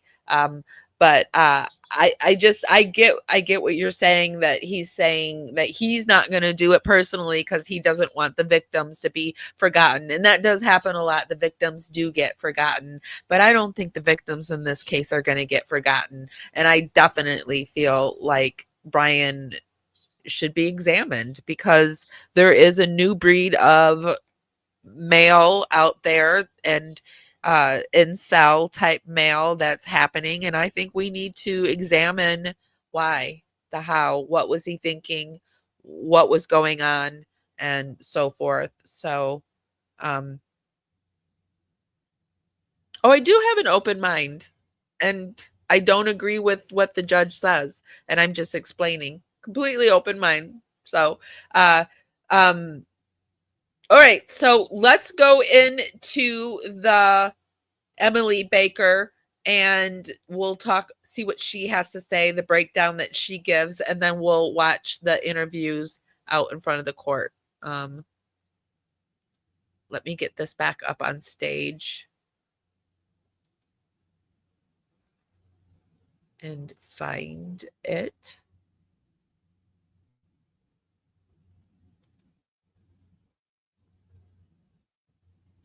Okay.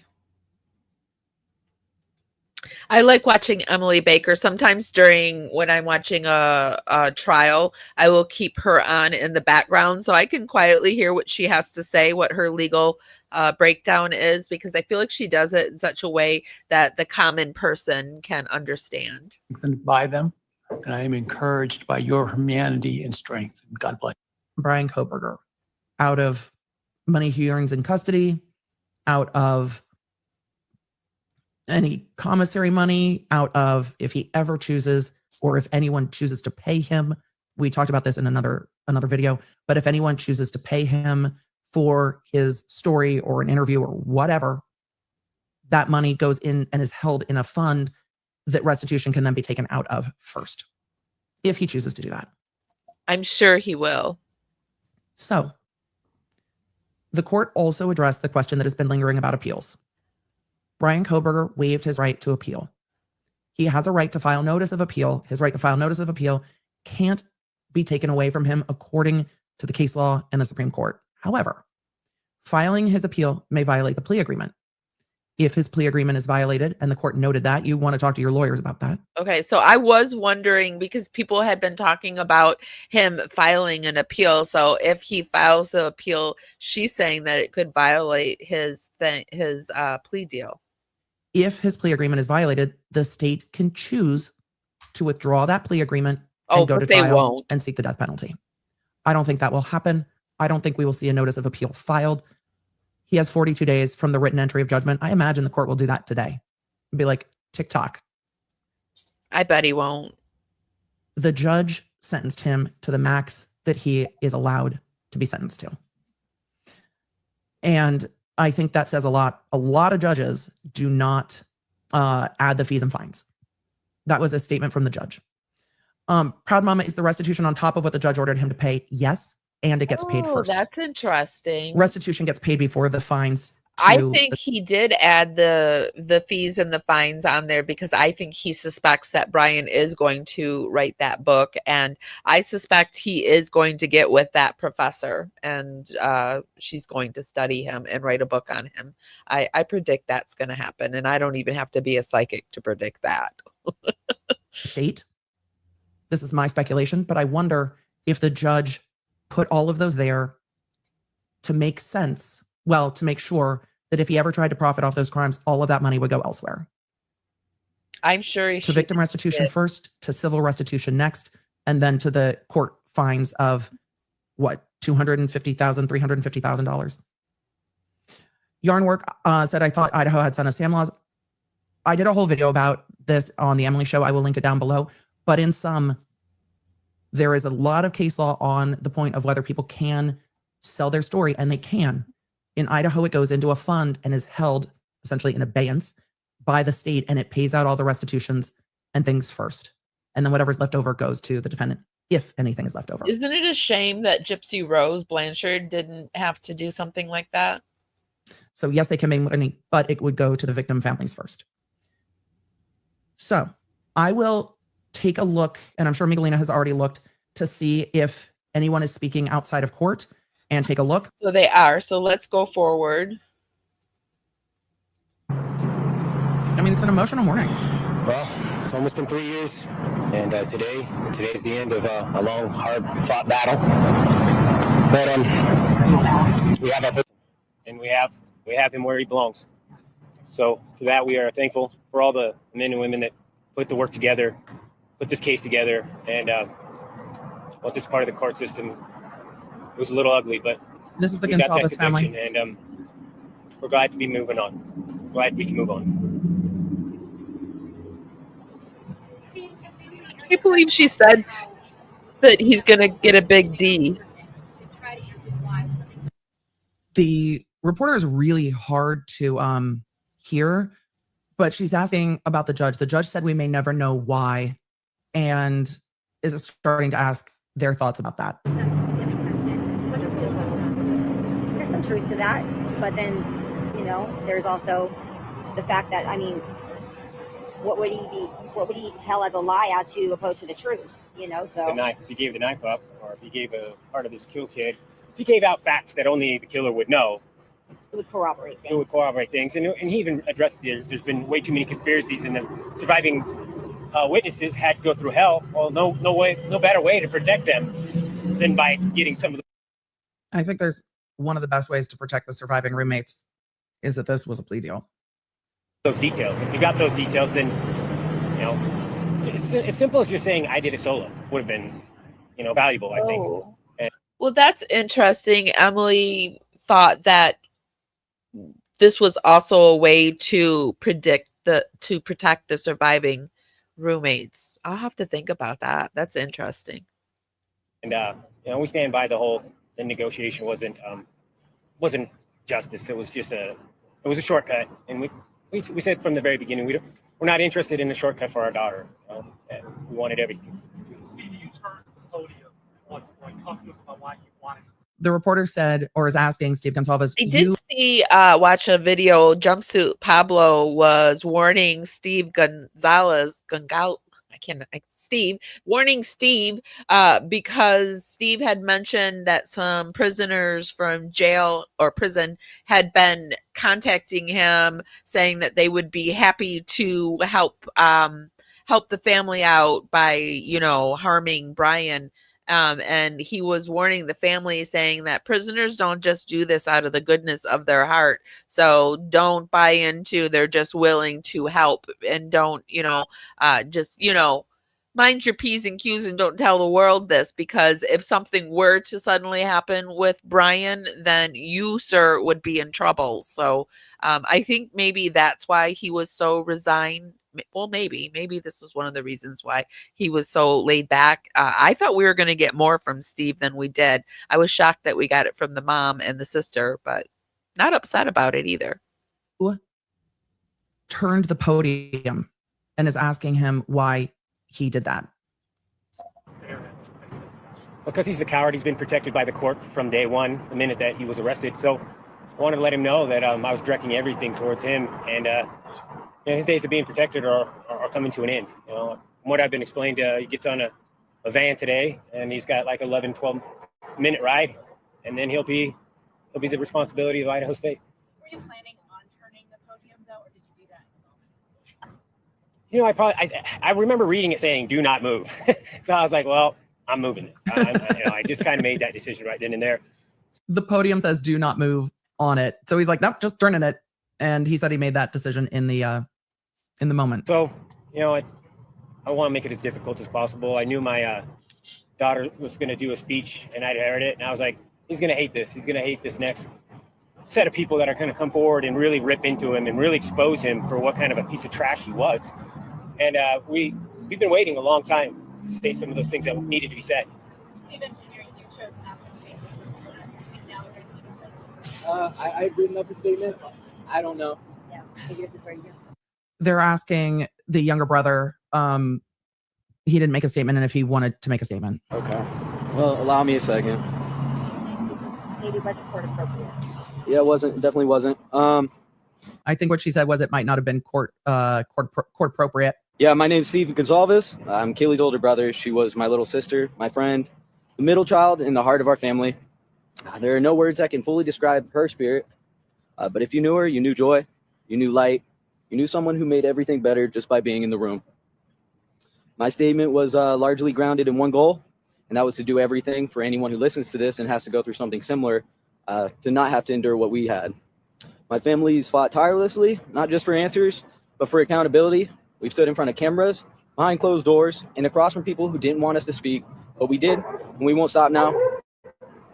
Across nearly every murder case prosecuted by Bill Thompson, including the killing of University of Idaho football player Eric McMillan, there is a clear and troubling pattern. Families are left feeling unheard, justice is negotiated down through plea deals, and the public is left with unanswered questions.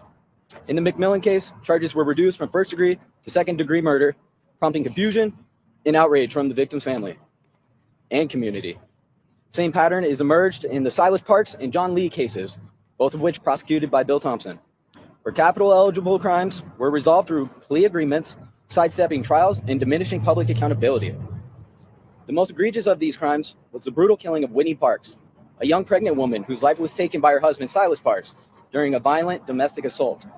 Whitney was only 22 years old. Whitney was beaten and strangled in her own home, an act of cruelty that not only ended her life, but also the life of her unborn child. And yet, despite the devastating nature of this crime, Bill Thompson reduced the charges from murder to voluntary manslaughter, ultimately securing a sentence that allowed Parks the possibility of parole after just 5 years. There was no trial, no full accounting of what Whitney endured, no acknowledgement in the legal outcomes of the child she was carrying. For Whitney's family, and for anyone who believes that justice systems should speak forcefully for victims, this wasn't justice. It was a deal, and it was like so many others under Thompson's watch. It prioritized expedience over accountability. Now, almost predictably, we find ourselves reliving that pattern in the current case. Despite the magnitude and brutality of the crime, the prosecution chose to accept a plea deal behind closed doors, without trial, without ever consulting our family in any meaningful way. In fact, we learned from the plea deal had been finalized from an email from the prosecution team. Not in person, not with warning, not with respect. That moment underscored what we feared all along. He's talking about and that this case was following the same well-worn path toward expedience over justice. Sentencing once again fails to reflect the severity of the act, and the emotional fallout has landed again on the shoulders of the victims' families, who have been left out, unheard, and grieving not just a horrific loss, but a system that continues to bypass them. The through line is undeniable. Whether it's 2004 or 2025, this prosecutional, is that a word? Sure. Sorry. Could just go with it. Prosecutional You're fine. Approach has consistently abandoned the very approach it is, or the very people it is supposed to protect. The trend you'll notice from Thompson's prosecuted crime are the following: plea bargains avoiding capital punishment, charge reductions, sentences that misalign with the gravity of the crime, lack of trial due to plea bargains. These aren't just failures in process, they're failures that have real consequences for real people. After reviewing Bill Thompson's history, it's clear our family was never given a fair chance at justice. But this isn't just about a prosecutor's record. It's about Kaylee. It's about my sister. She was not just one of the Idaho 4. She was a daughter, a sister, a best friend, and the light in every room she walked into. When the prosecution followed the same path we've seen before, closed doors, limited input, and a plea deal handed down without our voice, it became painfully clear that Kaylee was being treated just like another case. But she wasn't. She was everything to us, and our pain has only deepened, knowing that the system didn't fight for her the way she deserved. I'll leave everyone with this. There's 1,000 things I wish I could say to Kaylee, but today I'll just say this. I will always carry her with me for the rest of my life, and I will never stop being her brother. Thank you.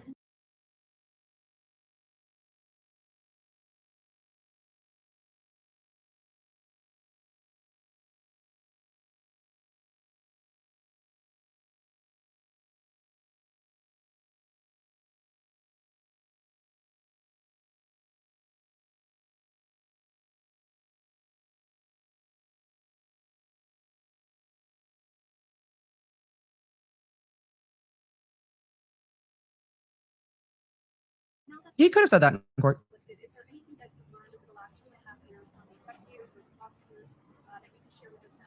The question is there anything you've learned over the past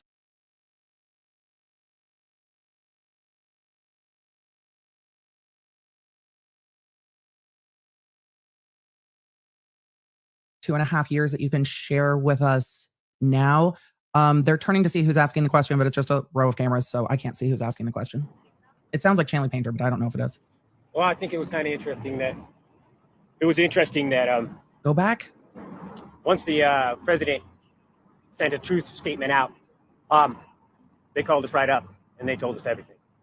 So I don't know what was holding them back before, but we the spent gag order. 3 hours, close to 3 hours with the lead detectives, and we found because our main thing was we didn't want to have victims advocate statements that had lies and misquotes and misinformation in it. So I appreciate the president, putting a little bit of pressure on there, and it seemed to work. Up until that time, they told us they were not going to tell us, and we were going to have to just wait for the things to be unsealed. Well, but yeah.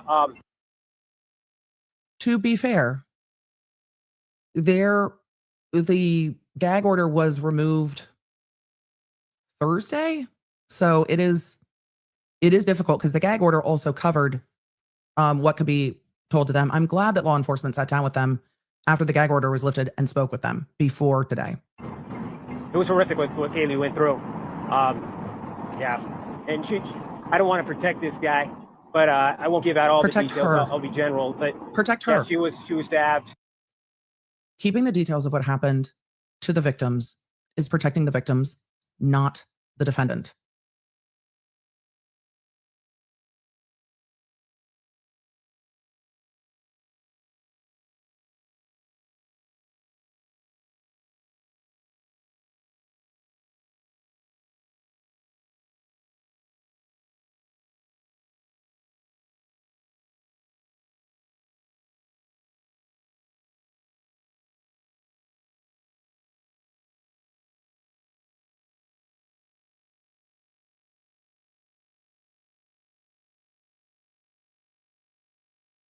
We know what the defendant did was depraved and horrific.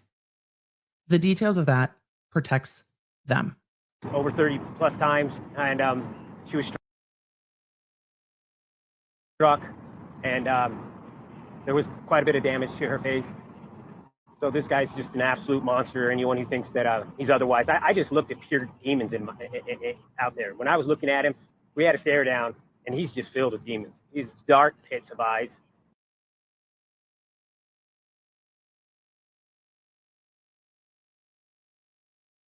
And there's something seriously wrong with that man. Steve, why was it important for you to look him directly in the eyes? The question is, why was it important for you to look him directly in the eyes? I wish the camera wouldn't pan. Just let the questions be shouted. We're still not going to see them. I looked him straight in the eyes, and I just seen black holes and just anger at me. These are some of the other family members on the courthouse steps. Absolutely fucking hated. And why did you want to speak to him directly? They've panned to some of the other family members. Steve Gonsalves is saying about the stare down in court. We knew this was a brutal multiple stab wound case. And that's going to be consistent for all of the victims based on what we've seen in court and what he is sharing. And he's just filled with demons. He's dark pits of eyes. And there's something seriously wrong with that man. Steve, why was it important for you to look him directly in the eyes? And what did you see as you spoke to him? I looked him straight in the eyes, and I just seen black holes and just anger at me. He was telling me with his face that he fucking hated me. He absolutely fucking hated me. And why did you want to speak to him directly that way? It's the most personal one. Like, Yeah, look at me in my eye. He took my daughter's life. Look at me. Yeah, Did your family get something today that needed, or was this? Yeah, 100%. It's a little early to actually even answer that for myself. I think that kind of stuff needs to set in and sink in, and you regret maybe saying some things, or you wish that you would have said things. So I think right now we're just kind of in the mix of the tornado, and the real feelings. Has the spotlight been faded? The media asked the family, did your family get anything from today? And she's explaining, I don't know yet. And that's incredibly honest, because it won't even set in. What do you want the public to remember? Our main thing is hopefully this could be a template for another family that you can use the media as much as they're using you.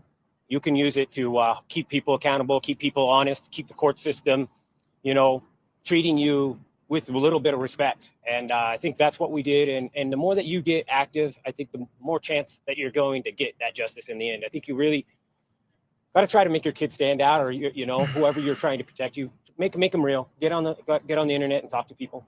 Before you go, and I want to ask Olivia today was spectacular.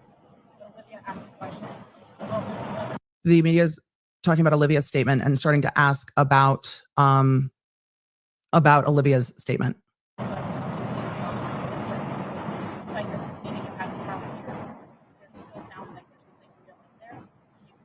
No, we do know that another weapon was used on Kaylee. The question followed up with a question about a second weapon that comes from Olivia's statement. and whether or not a second weapon was used. And that is why they are mentioning, we do know this. That is something that would come from the coroner's report that they might not have known until the gag order was lifted. Those are the type of details that would not be shared or in the media until something went to trial. So we don't know what that weapon was, but They didn't recover it. along with the knife wasn't recovered. But Kaylee was not just stabbed. There was other things that happened to Kaylee. Talk about that a little. The conversation we had with the prosecution was about healing more than anything. It was about giving the victims' families answers. And they may share some of that information at a later date, but today is not the day for that. Today is about the sentencing. It's about putting the defendant in prison for the rest of his life. So there may be more details to come about that, but that conversation that they had was about the healing process and finding some answers that they had. And so we may share at a later date, but today's not the day. Okay. I saw briefly a few of you in the chat saying nothing has been proven. Bryan Kohberger admitted to a quadruple homicide. So that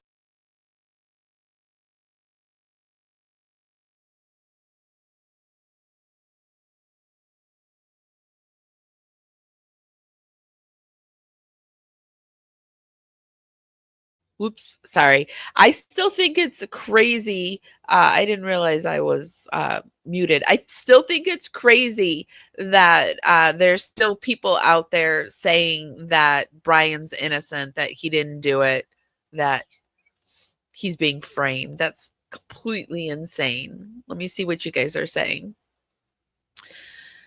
Thank you for covering this. I've got to go. I ain't too good. Sending extra special virtual healing. Oh, I hope you feel better. And sending hugs and love back to you. Thank you for all the hugs. I can always use hugs. Hold on, I got a cough. Oh my goodness, I can understand why this family is explaining the plea deal and how disappointed they are. I know I felt like the brother and the sister really were the ones that spoke the best during this. So okay, guys, I'm gonna go. Be sure to give this live a thumbs up. And yeah, helps me dance out into the algorithm and party out there. I just did another live. If you are a Weird Watts Island person, I did a live on the substances that Chris Watts and Nicole Kessinger were using together, not just the Thrive. We went down the deep dive into the rugs that they were doing. So if you're a Watts Island person, we went over to Watts Island earlier. Be sure to check that out. And if nobody's told you this today, and even if they have, oh yes, and also I want to say welcome to the Dragonflies, Moira. Thank you for becoming a Dragonfly. So I'm gonna head out. Have you become a Dragonfly? And do you even know what the Dragonflies are? I'm gonna tell you a little bit about the Dragonflies on my outro. But first, I want to say this: has anyone told you this today, that they love you? Because even if they have, I'm still gonna tell you guys this: I love you guys so much, and I'll see you next time.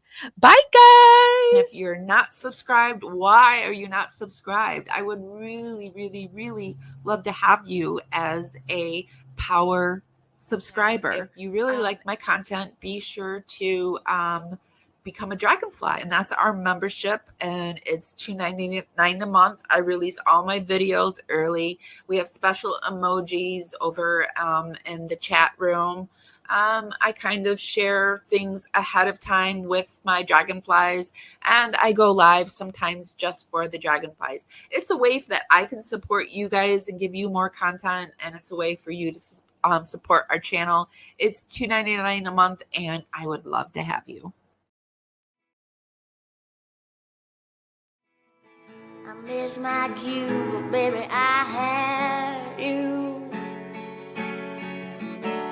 Miss my cue, but I had you for that day. Here in the blue, I'm falling.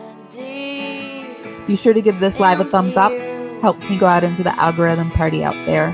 Bring more people back to the party. It's just a free way to help me. Baby, I'm dancing with you tonight, and it feels fine, feels fine.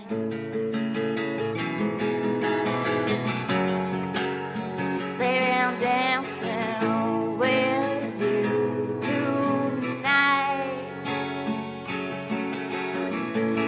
Here in the blue, I'm dancing and falling out, hoping for some time with you.